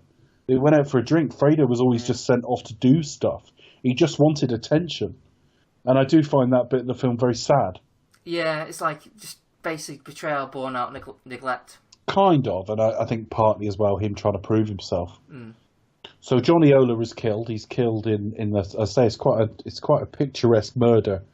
He's sort of garroted in the doorway, like some French windows sort of thing. Roth survives because basically I think he has a minor stroke or something. So he gets surrounded by like doctors and police and all that kind of quickly. So the guy can't get at him. And we see the Cuban Revolution happen. Batista basically fleeing the city to be replaced by Fidel Castro. Fredo is terrified of Michael because Michael's got a car waiting to get them out of the country, and Fredo just runs off. She's like, because that's after the scene where he's like, "I know it was you, Fredo. You broke my heart." I love that. I don't love the whole of this, but some of the acting's terrific. I mean, when Al Pacino, when he finds out what Fredo has done, and just this, "You broke my heart," I just love that. I think it's really great. It's shot beautifully, and there's chaos around them as well. It's the military arriving and all that sort of thing. And then he goes home, and it's deep in winter, which again is the start of the decline of this family. And he's told Kay's had a miscarriage. And he's wandering around the house, and it's almost like he doesn't know how to go and talk to Kay about this. And he doesn't look particularly at home in his own house. It's just something that hit me watching it this time. Yeah. Michael talks about family a lot, but doesn't really know how to do it. And again, it's again, if you're going to draw thematic parallels between the two stories, he's not quite suited for this life, and we're about to get a bit of the old story that tells us Vito really, really is. Yeah. Because we go forward a few years. I don't know how far forward we've gone. I think it's early 20s by now. And they've got all three kids, or they've got all three of the boys. I didn't notice if Connie was around. I don't know Connie's relative age to the others. And Vito is still doing these little bits and pieces. We're assuming it's a carry-on from the thing where he stole the rug, that he's now selling dresses and things like that. And Fanucci just jumps into his car. It's not going that fast, admittedly. Hello! And he is quite cartoonish, isn't it? His face as he gets into that car is brilliant. Just a little bit. And he demands $600 from him and his partners, which is Clemenza and Tessio. Tessio is the other one, the guy who was played by Abe Vigoda last week. And what I love about this is they all go to like dinner at Vito's house, which is another thing. Vito's bound to be the Godfather. He's always the host. Do you know what I mean? They go to his place. Yeah. And they eat some really nice looking pasta. I really like the look of that food. And you've got Clemenza saying, "Do not argue with this guy, just pay him." And Michael just says, "Give me $50 each, and he'll accept it." And I just think the balls on the guy. He's been asked for 600 in 1921 or whatever it is. I do love that. Yeah, that is a fortune. I mean, that's an insane amount of money for that time as well. It must, particularly if you're just a small time dealer on the black market. You know. Yeah. So I mean, things are moving like quite quickly here because it literally was like we established like who he is, and then what is he's like he's setting up a deal, and basically Vito's already like planning his move straight away. It's like, okay, well, I'll give him some money, and I'll because in the way he kind of like he's already figured him out. He knows how to. I think he's trying to establish weakness. He's trying to buy himself a bit of time, and I think he's also trying to sort of get him into the area as well, arranging to meet him. So there's a bit of all of that in there. And also, if anything goes wrong and he spills blood all over this money, he hasn't lost too much. Yeah. So there's a bit of all of that in there. But if you think about it thematically, not thematically, if you think about it logically, what choices does Vito have in his own mind? He can either carry on as he is, well, that's illegal, and what he's about to do is illegal, but it's small time. Or he can go and start a business like his old boss in the greengrocers, but you're going to be prey to the likes of Fanucci. Or you replace Fanucci and try and do it a different way. And that's eventually what he effectively chooses. So yeah, he meets him. Fanucci is quite impressed by him. The way he puts the hat on the money and just goes, that looks like $100 under my cat. Yeah. Yeah. But he admires him because he has balls. Because he goes, look, as you know, I'm a struggling guy. I don't have the money right now, but if you just give me a little bit of time, almost like doing like with respect. Come on, and he's like kind of like, okay, kid. And kind of like, I basically offers him a job as well, almost like sort of or alludes to like there might be some work for you. And then, much tighter though, isn't it? The older stuff. Yeah. We've gone back to the 1920, 21, whatever it is, and we've got like a self-contained little bit of story. I think it can be because we've had cuts to and from. I think had we just watched the older stuff in isolation, let's just say like they decided to just do a film on that, there would have been probably a bit more padding here and there just to kind of even out. I understand that, but what I'm saying is, we go back to the modern day stuff. Those bits tend to be longer anyway because that's still meant to be our focus. It is more sequel than prequel. The prequel bits are there to supposedly illuminate the sequel bits, I think. But those sections are longer, and they're not as tight and focused. They're just not. They go through 2 or 3 different things in each one, whereas every time we go back to 1920, 1917, 1923, whatever it might be, the old times, there is a self-contained bit of story, and it just feels very tight. And I know what each bit's trying to tell me, and I know what I'm supposed to take away from it. And here, where this particular scene finishes, before we get to that, obviously there's some kind of street party going on. Yeah, it almost feels like beginning with Spectre. A little bit. Yeah, it's the New York version of Day of the Dead. I don't know if it is that. I don't know. But it is, again, it's like very, very visual. You see, what's the guy name? Is it Don Fanucci. He's walk is just taking fruit, and that's another bit of a Chris's fruity corner. Actually, taking an orange or an apple, or whatever it was. Instantly elevating this film to classic status. Yes, early on in the film. It was a decent film, and then they threw in some oranges. and Vito's basically following him from the rooftops. Essentially, he's kind of like sneaking about, finding his way. He's managed to get hold of a gun and follows him up to his room. Basically, he kind of preempts, turns the light off and hides in the dark. Yeah, and then just waits for him. And that wrapping a sort of towel around his hand was De Niro's idea. I don't know where he got that from. I don't think it's in the book anyway. I think he designed that, and just shoots him twice. Shoots him in the chest and then shoots him in the cheek. Yeah, which I think is quite well done actually. He shoots him again, like when he's like on the floor, just to finish. Yeah, off. puts the gun in his mouth and chucks him. But before that, the towel catches fire, which again they weren't quite expecting. But what I like about this is Vito immediately goes back to the steps outside the building where his wife and family are sat, and he's immediately like, Michael loves you very much. Or firstly, that cements that idea that Michael was always the favourite, but also like he's gone straight back to his family. That this is just in a day's work for him. He is fundamentally suited to the life he's now taking on. And of course, he's growing it organically as well. So it's much more in his image. Whereas Michael took on the Corleone crime family a couple of years after he'd been in like the army or something. So it wasn't made in his image in the same way anyway. But fundamentally, I always get the impression Vito's just more suited to it. Yeah. Well, Vito kind of made it, didn't he? I think that's it. It's made by him for him. Yeah. But and then we cut to a bit of the film that divides opinion. We go straight to Senate hearings. And they're talking to Rocky's boss first, aren't they? Yeah. Yeah. I've seen that bit before. Willie Chi-Chi. And he's gone, I only had him break a few thumbs. He's world heavyweight champion. Just chill out.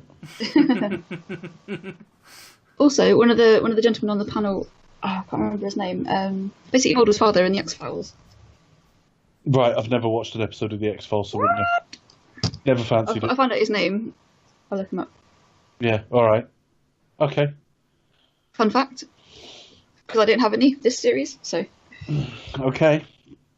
I was like, I recognise that face. It's Bill Mulder from the X-Files. It's shot. Is it my imagination, or are these Senate hearings shot more documentary style? I think they are a little bit, because there's something. It kind of wasn't there something similar happening at the same time. Something to do with like anti-corruption kind of breaking up. Well, I think there were various Senate committees on things. But no, in terms of mafioso, trying to break up. Yeah, no, that's what I'm getting at. I think there may have been. It is based on something from the time, but I've only got vague memories of this. I can't really remember. But I like this. You've got Willie Chi-Chi has turned, so Rocky's boss, Joe Spinell. He's turned, and he's being quite jokey. He says, I was a soldier, and what was it he says? He little plays on words, and he's actually taking it quite lightly. And what I love is his lawyer looks really fucking pissed off all the way through. Like, every time he says something else, the lawyer's like, no, don't fucking say that. Shut up. I know. And they've got Pentangeli agreeing to testify because he thinks Michael tried to kill him. And it wasn't. It was the Rosata brothers.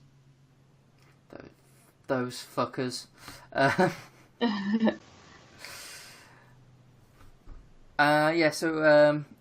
So where do we go? Do we go basically back to Vito? Yeah, we do, and we're not very long with these Senate hearings. Again, that's what I mean. I would have almost liked this to have been a self-contained vignette, but it's not. We come back to the Senate hearings a bit later on. One of the things I think of first when I think of this film, I think of that sort of 1901 stuff, but I just love this little sort of caper of the widow who's being evicted. And she goes to... Yeah, it's like... Vito the early years now. He's literally just like his first assignment. Yeah, he's filled out a little bit and grown a tash. We're meant to, a couple of years have passed again. He's a bit more settled. He's behind the front of Genco olive oil, which they always use. Basically, that's their family's universal exports. Yeah. Yeah. The Genco olive oil company. Yeah, it's basically Univex.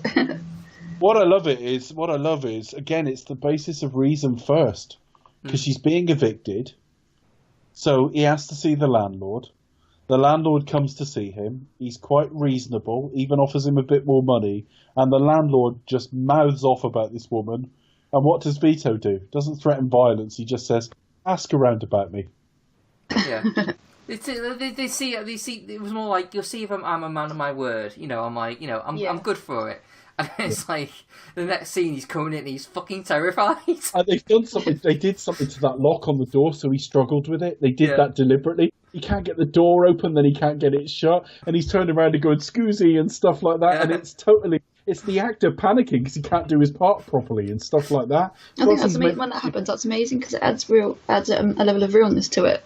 Yeah, well, he says he's going to cut her bill by like $5. Then he goes $10 a week. It's like then it's hands out, shake hands, done, and then he can't get out the door again. I love it. It's such a brilliant little fucking. It's just really well timed. Caper, I love it.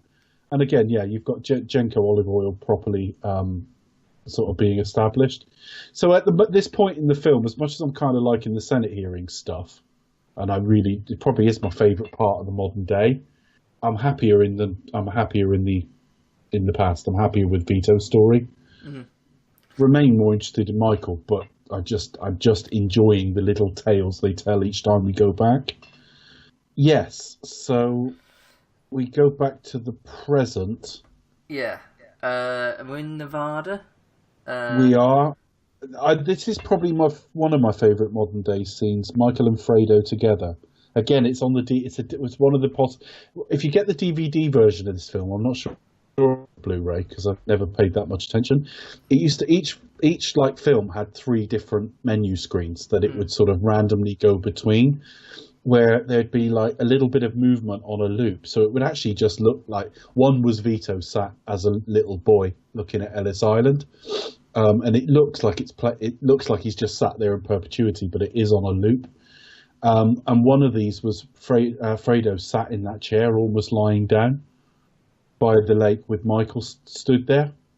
And he just said, it may be the clip I've used on this episode. I cut it a little while ago, and it's not quite as memorable as the clip I used on the first film. But I think I've used the clip of Fredo just saying, I thought there'd be something in it for me. And Michael says, well, I always took care of you. And he's like, take care of me? You're my kid brother? Don't you know how that sounds? Say Fredo to do that. Send Fredo to do this. You know? He just wanted something for himself. And then Michael basically says, I don't want to know you. I disown you. You're nothing to do with me. If you come to see our mother, I think he says something like 2 days notice, so I won't be here. And that's it. So Fredo is just cast out. At the same time, Pentangeli is about to testify. And I think if Pentangeli gets to the stand, he's in the shit. So what I love is Michael walks in with Pentangeli's brother or something like that. Yeah. Just flown him in from Sicily. Pentangeli spots it, thinks, oh my God, they've got their brother. And then just basically testifies to the Senate that he made it all up. He was just dicking around. Yeah. I love that. I do like that. And then he gets home from all of that and says to Kay that, where's the brother now? Inside, back on a plane to Sicily. Couldn't speak English, wasn't well, just brought him in for his own needs. And Kay tells him she's leaving and drops the bomb that the miscarriage was an abortion. Because this has to stop. She doesn't want another generation. And I think the thing that one of the earlier scenes, present day scenes, was he was about to travel. I guess it's when he goes to Miami. And the boy, Anthony, the boy, says to him, I want to come with you. And he says, you will one day. Yeah. You know, none of this, like, Vito, I didn't want this for you. He's lost all moral compass. Vito knew the life was wrong. It was just what he felt he needed to do. And he didn't want it for Michael. Michael, at this point, seems quite happy to have it for Anthony. They've got 2 kids at this point, Anthony and Mary, I think. But he's basically looking for a son to pass on as well. He wants to Yeah. Yeah, Yeah, because the first thing pass he it- asks pass it when back on. he's told there's a miscarriage is that was it a boy? Mm. It's all he's interested in. And the other thing is, there's a scene where he's eating an orange, Chris, and he's talking to Tom Hagen, and he's heard stories that Tom Hagen's talking about leaving for another job and stuff like that. And there's just a fundamental, complete lack of trust in him now. Mm. Tom Hagen probably did have a conversation with somebody, but it was just a conversation. That's all it was, and he's not leaving. So there's definitely Michael distancing himself from his family completely. So It's yeah, like destroying him, like that, fulfill prophecy of like that family being the most important thing, but you basically destroying it. he suffocated it completely, Yeah. and she wants to take his kids away. She tells him it was an abortion because this must stop, and I knew you'd never forgive me. And he's actually kind of slightly shaking, and his eyes are darting around Sollozzo style. It isn't as good as the Sollozzo scene. It isn't. He's starting to slightly overact now. So if you say, well, when did all that start with Pacino? Well, I can see the beginnings of it here. But he launches in and hits her, and for all the violence in this film, that's one of the harder bits to watch. And I think it's just. Honestly, I turned away at that point. I was like, Are you ever looking at the screen in any of these films? She spends all her life looking at the wall behind. Well, she's constantly terrified, Dave. So. Well, is there anything like it kind of struck me as a little bit weird is how I quite happily sit through something like Texas Chainsaw Massacre. Quite happily. Quite happily sit through that. That's fine. Yeah. Or I think I draw the line at something like body horror or Driller Killer, for example. But then anything towards like women or children, I'm like, oh my god. See, it didn't bother me in The Hateful Eight. It really depends what it is. I think it's when it comes with the emotion of it's stylized as well. It's the family dynamic. I think Exactly. this is a family coming apart at the seams as well. And Yeah. Kay waited for years for him. She did. He I think went over to Sicily and married someone else. Well, he didn't know if he'd ever come back. To be fair, so I can waiting defend a that long move as a time. character. But she gave everything to him. Went into a mob family on the It's been basis 7 that years he and was they still going haven't to. gone straight. On the basis that he was going to go straight. It's been longer than that now. We're in the mid-60s by now. And the film started in like 58. We're now later than that. And he said that to her in like 1950 or something. Yeah. So We're now like 15 years on or something like that. Over a decade. Might not be quite that long because she may have been pregnant with Anthony when he said it. I'm not quite sure. And Anthony's not that old. But it's just... There's real feeling behind this. Oh, of course. There's real emotion behind it, and of course he just completely shuts her out. Yeah, it's like, I mean, right, but I that's think it was a deliberate thing as well. I mean, that's why she did it. It wasn't the case of it. I think the actual emotional gut instinct was to basically, I want to hurt him. I want him to shut me out. I want him to let me go, so to speak. So I can't just walk away because he won't let me. So if I do this thing... so that's her way out, really, isn't it? If I do this unforgivable thing, then he'll let me go. Then, yeah, that's her ticket out of it, unfortunately. Yeah, basically. This is not going to happen any other way. There's also, like, partly she wants to hurt him as well. That's part of it as well. But I think ultimately it's like, it's her way out. That bit is one of the best bits of the film, just because it's been properly thought out. I think a lot of the present day stuff, almost, it's just there. Yeah. It's just, what are they up to at this point? All right, they're going to Havana and trying to do some deal and whatever. It is kind of important because it all links to the Fredo story, but a lot of it is just stuff that happens. But this is just so key. This is just so key to the character arcs. I've often painted it as though Michael doesn't have an arc in this film. I don't think that's what I'm saying. He does. He does have an arc. But I'm saying that the character at the start of the film isn't that different. His circumstances change because he alienates his family and everything else, but he's recognisable as the man who would have done a lot of the same things. Whereas in the first film, it's night and day where he starts and where he finishes that film. It's one of his more like emotive performances as well. Everything just comes to the surface, and it's just like... Yeah, and I think I'm more interested in it as it does come to its end, as it does come towards its sort of, the climax of the film. the modern day stuff gets a little bit more interesting early on, where he's like trying to talk to Hyman Roth and all the rest of it. Basically, I'm fairly interested from Senate hearings on. I think I would say. Well, it gets better as it later on. I think so. Yeah, I think so. But so where do we go back to Vito again? I think we go to Vito in Sicily, which one scene apart I'm not really that bothered about. It was nice to see him go back as like a winner, if you like, because he was squirreled out as a sickly young boy. So I guess I kind of like that. But actually, it's probably the weakest sort of Vito vignette. In that, there's really only one point to this. It's the type of revenge it's the revenge. And the thing is, Ciccio sat in the same chair. Yeah. I think it's the same actor, just made up to look older. Pretty much dressed the same. This guy's routine hasn't changed in 20 plus years.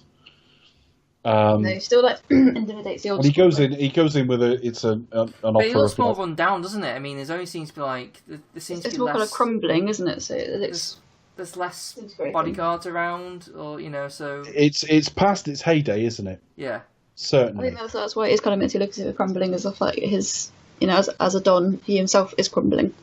Yeah, I think that's probably fair enough. I think that's probably right. He fucking eviscerates him with that knife. Oh, that's something I winced. I really did wince, because it isn't just slice him up. He actually probably slices him up, and I was it's just an effect, but you kind of know, feel but it's it. not really well that you just think, oh. That wasn't one of the DVD menus as well. Just him, like his corpse just lying down with the wind flapping some papers or something. Well, there'd have been 3, but I can't remember what the third one is. So it could have been that. Yeah. The first film was the sort of little. It's not a vineyard, is it? It's just a couple of rows of grapes. But where the Don dies in the first film, that was one of them. I can't remember what the other 2 in the first film were. But yeah, Sonny getting shot, or the aftermath. I think that's right, but I can't remember. Yeah, you're right. That was one. I can't remember what the third one was. But yeah, anyway, they're really nice, because when DVD first came along, it was static menus. Well, that was better than what we'd had, because there wasn't any menus on like a video, obviously. No, so when you first started getting like little animated menus, they looked really impressive, and they looked even more impressive when they were like a bit understated. And the Godfather ones were. They just look classy. What are they like on the Blu-ray? Because I've not got those. Every time I've put 2 on, it's been Michael stood in the window as he drops his head when Fredo is shot. Oh.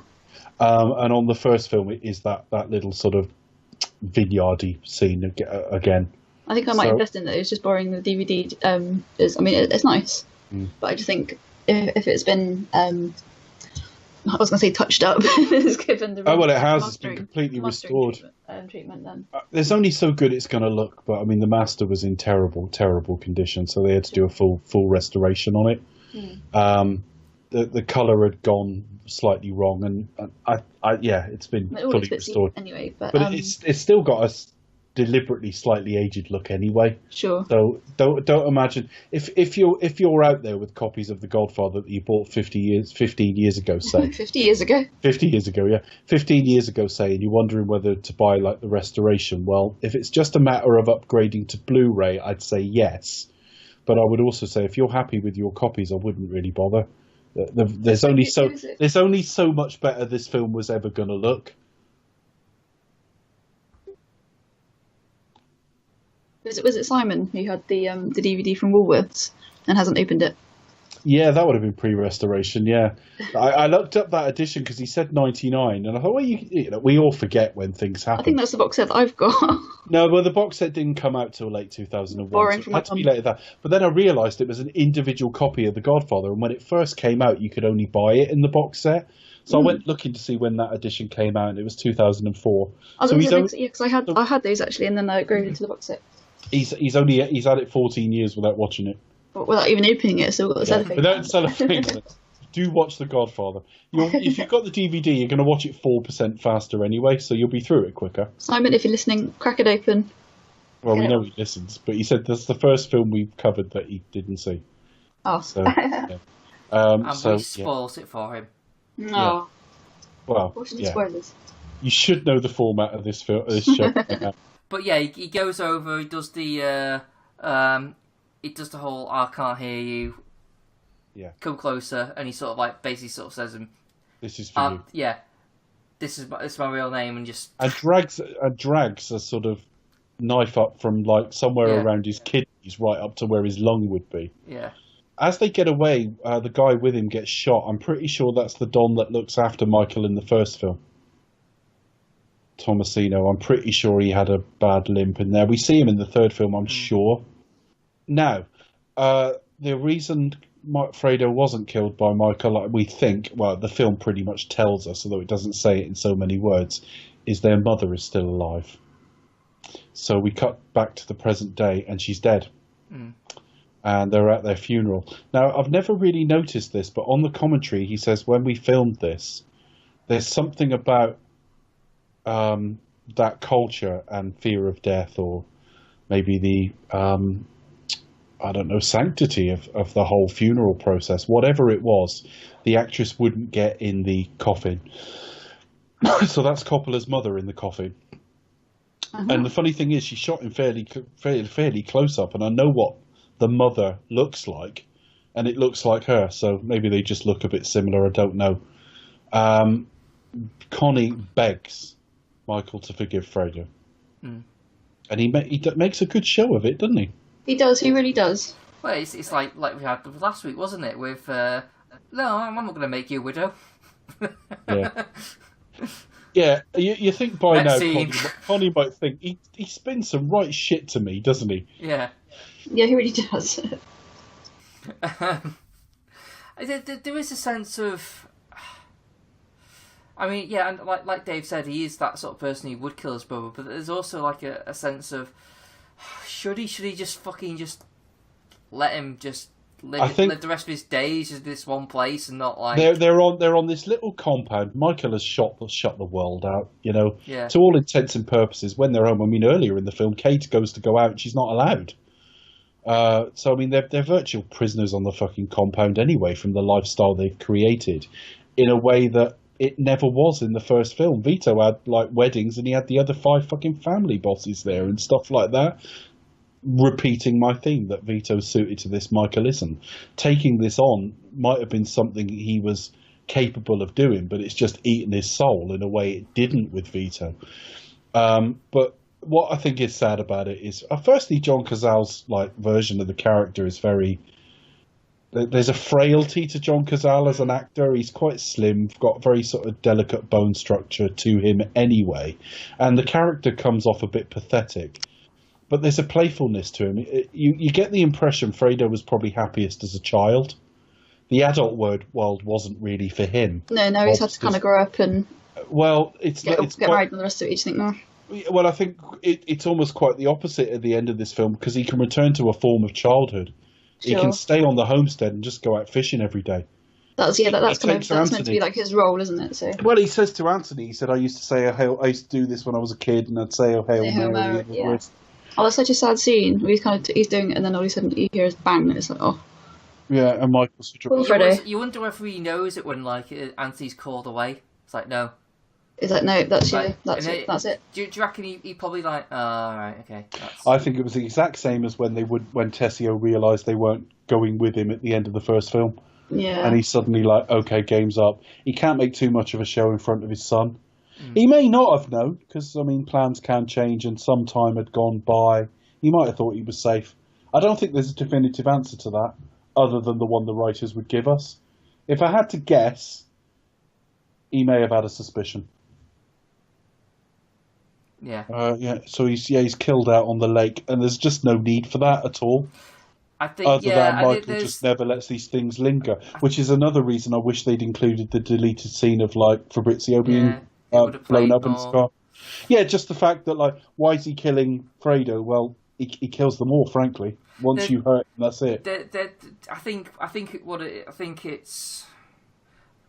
it's a little bit of a fuck it, like just. It's just like, well, everything's fucked. Let's just completely fuck everything, to an extent, if you know what I mean.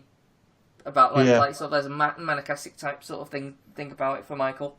to just kind of go. Yeah, his life's falling apart. Let's really fuck it. Yeah. Possibly. Yeah, I was about to say, I know that fucking feeling. Okay, so the next thing is Roth is shot or leave at Harvey Oswald style at the airport, coming home, because that was the whole scene earlier where he's talking to Tom and saying, "Are you leaving me?" They're talking about wanting to kill Hyman Roth. Tom counsels against it and also says there's going to be like a fucking press melee and army around him. But they get to him and kill him. The person who kills him is in turn shot. Pentangeli is in witness protection. Tom goes to see him and basically just starts talking in his ear about committing suicide. So the next thing we know, Harry Dean Stanton, who's one of the people sort of watching him. They call him out for a game of cards because he's just playing cards with his protective sort of agents all day. And Pentangeli has slit his wrists in the bath. So once again... it's another poignant scene, isn't it? Oh, come on, what's taking so long? And then all of a sudden... It doesn't have the same sort of... Doesn't have the same impact. Doesn't have the same impact as the end of part one, obviously, but once again, he's just killed off all his enemies. Yeah. And again, this had more weight to it had it been... Clemenza. Yeah. Yeah. We've got a similar problem next week because Tom Hagen's not in it and he's replaced by somebody else who's meant to be playing a different character but saying the lines that Tom Hagen would have got. And I've got real problems with that next week, particularly the casting choice they make. Good old George. Well, it's just you couldn't have gone... George. You couldn't... It's not that I think the actor's that bad, but you couldn't have gone more lightweight and superficial. With that and the Mary casting as well, it's just like, well, you're sending out a message that this film is lightweight. But anyway, especially got a big time gap between this film and part 3. It's not that big a gap. I mean, well, not really, but well, this film finishes, and I'm assuming around the mid-60s. And part 3 is set in 1979. But just in terms of production, so it's like from 74 to 1990, 91? That's right, no, 90, that's right. Yeah, it's 16 years. I mean, it is a pretty massive gap when you think... That's what I meant, sorry, not in terms of the storyline. Yeah, no, I take your point, Becca, that's fair enough. And of course, part 2 only picks up a couple of years after the first one, but across the piece, the first one finishes...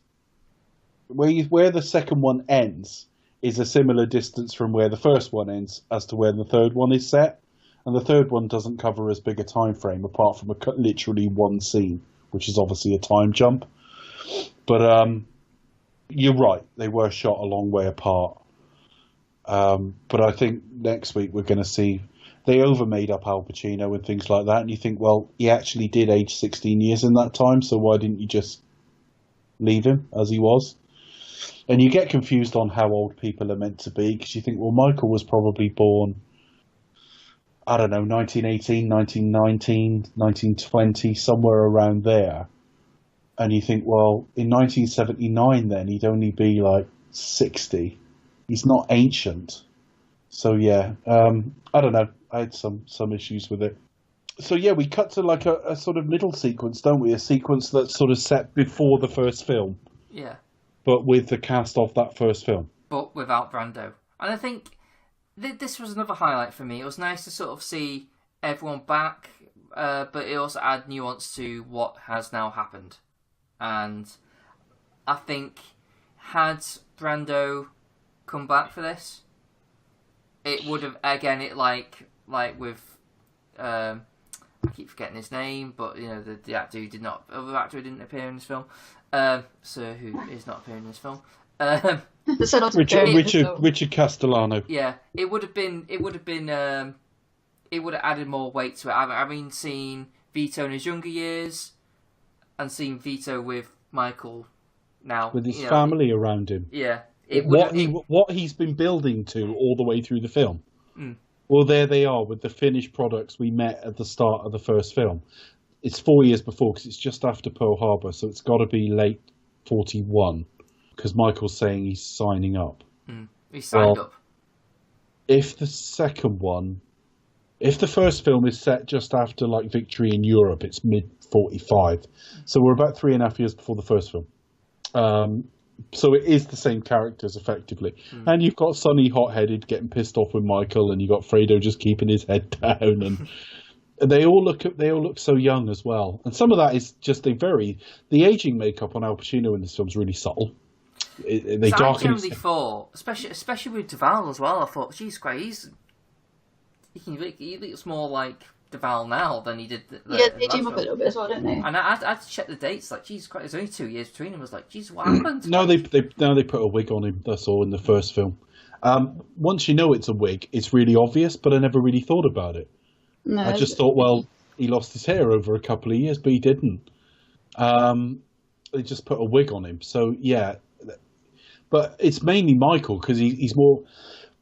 They seem to like slightly darken his skin as the film goes on, and his hair's slicked, which can make you look a bit older. And they put some crow's feet around the eyes. So when we cut back to 1941, and his hair is a lot more sort of, it's still short, but it's a bit more carefree. His skin is lighter, no crow's feet. He suddenly looks decades younger. It's the difference between a middle-aged man and a young man. But he generally does still look like Al Pacino in his older years as well. That's the weird thing, the work they did. He goes like, yeah, that's Al Pacino. Yeah. And it's recognisably the same man. They last minute rewrite. They thought they were going to get Brando. I think he didn't. He either didn't turn up on the day, or he let them know not long before the day he wasn't going to be there. So they made it like a surprise party for him. So the scene ends with he's got home. Yeah, he felt mistreated by Paramount. Yeah, tough life, ain't it? For some, isn't it? Or horrible. Yeah. Well, yeah, horrible life. Yeah, I kind of like this as a way, particularly as Michael's left on his own, and then the last thing we see is him sat sort of out in an autumn day, staring into middle distance by himself. And then credits. His family leave him at that scene, and they've left him in life. Some of them have died, obviously, but he's got no one of great importance to him around him anymore. I suppose you would count his children. He's still got his children, but he's storing up a buttload of problems there, isn't he? He's shut their mother out. Credits. Yeah, happy ending. Well, possibly. Let's see how I feel after this. Yes, if you play cards right. Happiest, is it? Yeah. So, final thoughts, folks. Yeah, I mean, I feel the same about this in the beginning, really. It's I like both films. I'm heading towards preferring the first one, though I think I enjoy the key scenes in this film more, if that makes sense. Totally makes sense. Yeah, Becca? No, pretty much the same. I mean, in terms of plot, story, and structure, no, just in terms of kind of maybe like more plotting and story, the first film does stand out. But in terms of like creative choices made in narrative and structure, and also scope and scale, the second film, the second installment is much grander. I agree with your comment, Dave, in the first part of this show that they do pack a lot in. Just about makes it, just about succeeds. And I can see why, if they movie websites do a poll of greatest ever movie sequels, I can see why this film consistency ranks quite highly among them. Dave, what did you think? I don't think you're wrong if you prefer this one. I don't think there's a right and wrong answer to this. It really is, what are you looking for? There's a grandeur to this film over and above what was in the first film. It makes the first film a better film. It just does. The more time you spend with characters, the more you understand them, obviously. To go back to that final scene, and it's 1941, which is not exactly where we pick up in the first film, but close enough, and realise how far we've come, in this 6 or 7 hour story to date, how far we've come with this, and how far they've travelled. I do think it's better in its sort of set pieces. The problem I've always had with the film, and it's not really a problem because I think it's a terrific film, but the problem I've always had, if I have a problem, is the character I'm most interested in and the story I'm most interested in aren't the same fucking story. And that's kind of the problem. I wanted more Michael. I'm inherently most interested in Michael. but the best bits of storytelling are kind of in the sort of late 1910s and early 20s. So it's a very special film. There aren't many films like this. I'm sure it's been aped since, but a real grand statement and a real ambitious statement, even outstripping what they did with the first film, to try at least to parallel a man and his son at different stages in their lives. He would have directed a lot of this in Sicilian, obviously, because the characters are not speaking English for large parts of this film, and you kind of forget that. It is a very, very special film, but the more cohesive product and the more satisfying story is part one, and that's because it has a consistent through line, and that is Michael. Michael is not quite as interesting this week because he just doesn't have as far to travel, although he does end up in a more desolate place than he starts. The cross-cutting is a bit of a mixed bag for me. Every time we cut back to the past, it feels really jarring. Every time we cut back to the present, it feels more natural, and I think that's because the old-time stuff wraps up its little stories in a bow each time. So you finish a little story and you go, right, logically then back to Nevada in the 60s, and there we go. When you're in the 60s, you've never got any idea when you're going back to the 1910s, and in fact, they're longer sequences anyway, so it's always a bit jarring. But it's terrific. The soundtrack is better than last week's, a little bit more varied for a start. This film won 6 Academy Awards. I can't argue with any of the ones that I can see it won, including Best Picture and Best Director. Again, well, it didn't win Best Director last time, but it won Best Picture last time. It won both this time. Robert De Niro took Best Supporting Actor for it. He's working in not his first language. I can understand that. It took Best Adapted Screenplay. I can't argue with that. And it took Best Score, which is great because that gave his father an Oscar as well. So, yeah, I think that's me. I think I can't see me flip-flopping again now. I think The Godfather is my preferred of the two, but they both occupy the same rarefied air, and they inform each other. Yeah, they kind of like feel of a piece together, don't they? I mean, Yeah. this, if anything, this film does make The Godfather richer, and likewise. Yeah, absolutely. Yeah, certainly think they both have a big effect on each other. So, yeah, absolutely. Terrific. I recommend it as heartily as I recommend the first one, but I think there are a slightly higher percentage of people that are going to struggle with this because it's that bit longer again, and it does feel it. That I will say. It's 25 minutes longer than the first film, and it feels a clear hour longer than the first film. The first film, Whip By, just handles its running time really well. Now, you can describe what happens in this film quite efficiently, actually, which tells me it's fairly well plotted. We've gone through it now. We've gone, well, we're at that bit next, and you get through it okay. But in running times term, I watched it in 2 sittings. Well, I didn't do that with the first film. So, yeah, I don't consider it quite as good. But I think that's mainly because I think the whole's less than the sum of its parts. All of the parts are as sort of good as the first film. And then, and we also had a fruity corner as well, so what's not to love? I wonder if the part 3 have a fruity corner as well. I'm not convinced. I don't remember a lot of fruit in the third one. Although there is one sequence where there might have been some fruit on the table. Well, watch out for that, folks. Something to look forward to. They also drink a lot of wine as well, so, there's fruit in there too. Dave's pissed up corner. Okay. Becca, lay some quizness on us. Okay. Here are the answers from last week. Number 1, which Vito's children is adopted? Answer was Tom.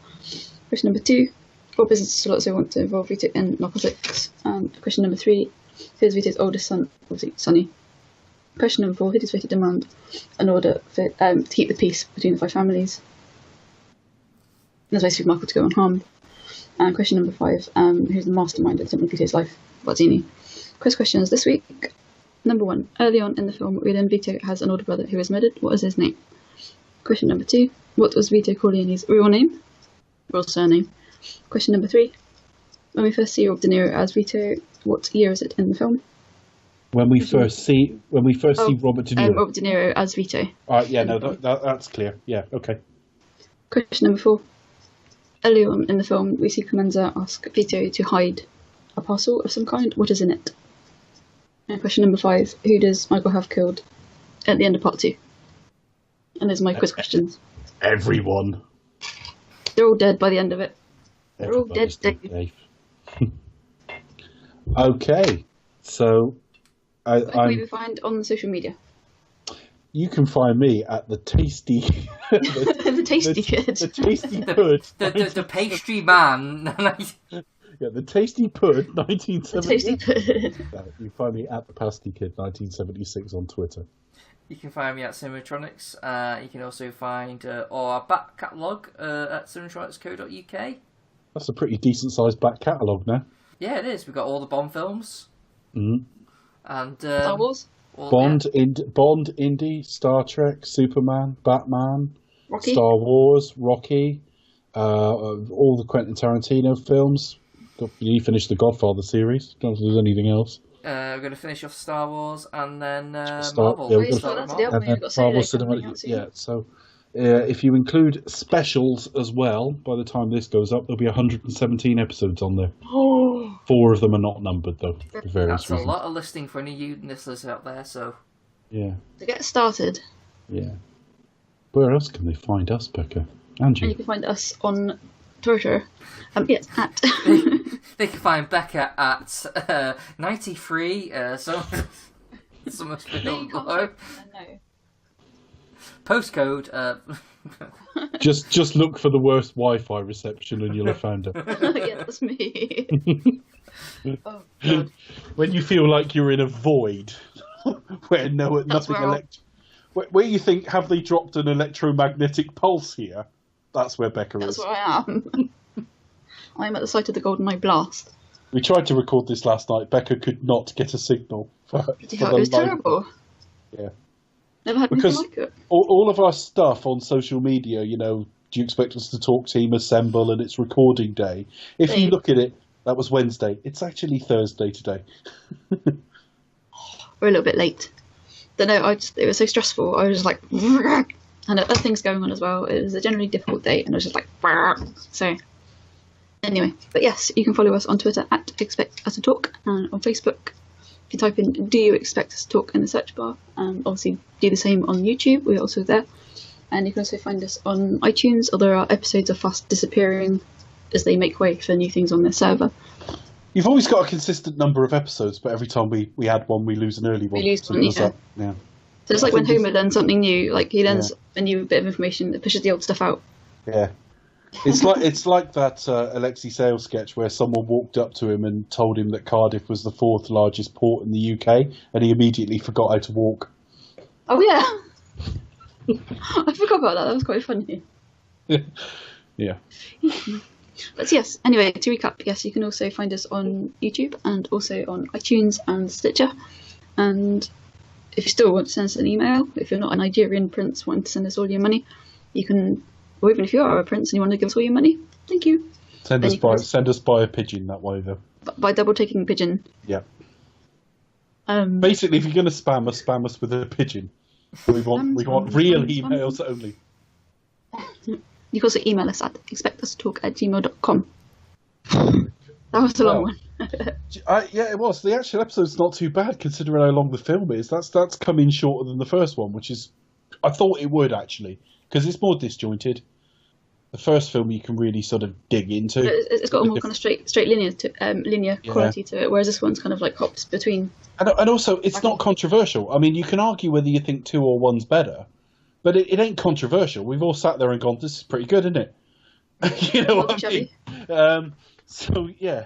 Though I think what we need to do is take the same characters, age them a few years, make the film a bit shorter. Put the director's daughter in a lead role, get rid of that crap Robert Duvall guy, and put in George Hamilton, which means Becca. Do you expect to talk will return with The Godfather Part 3?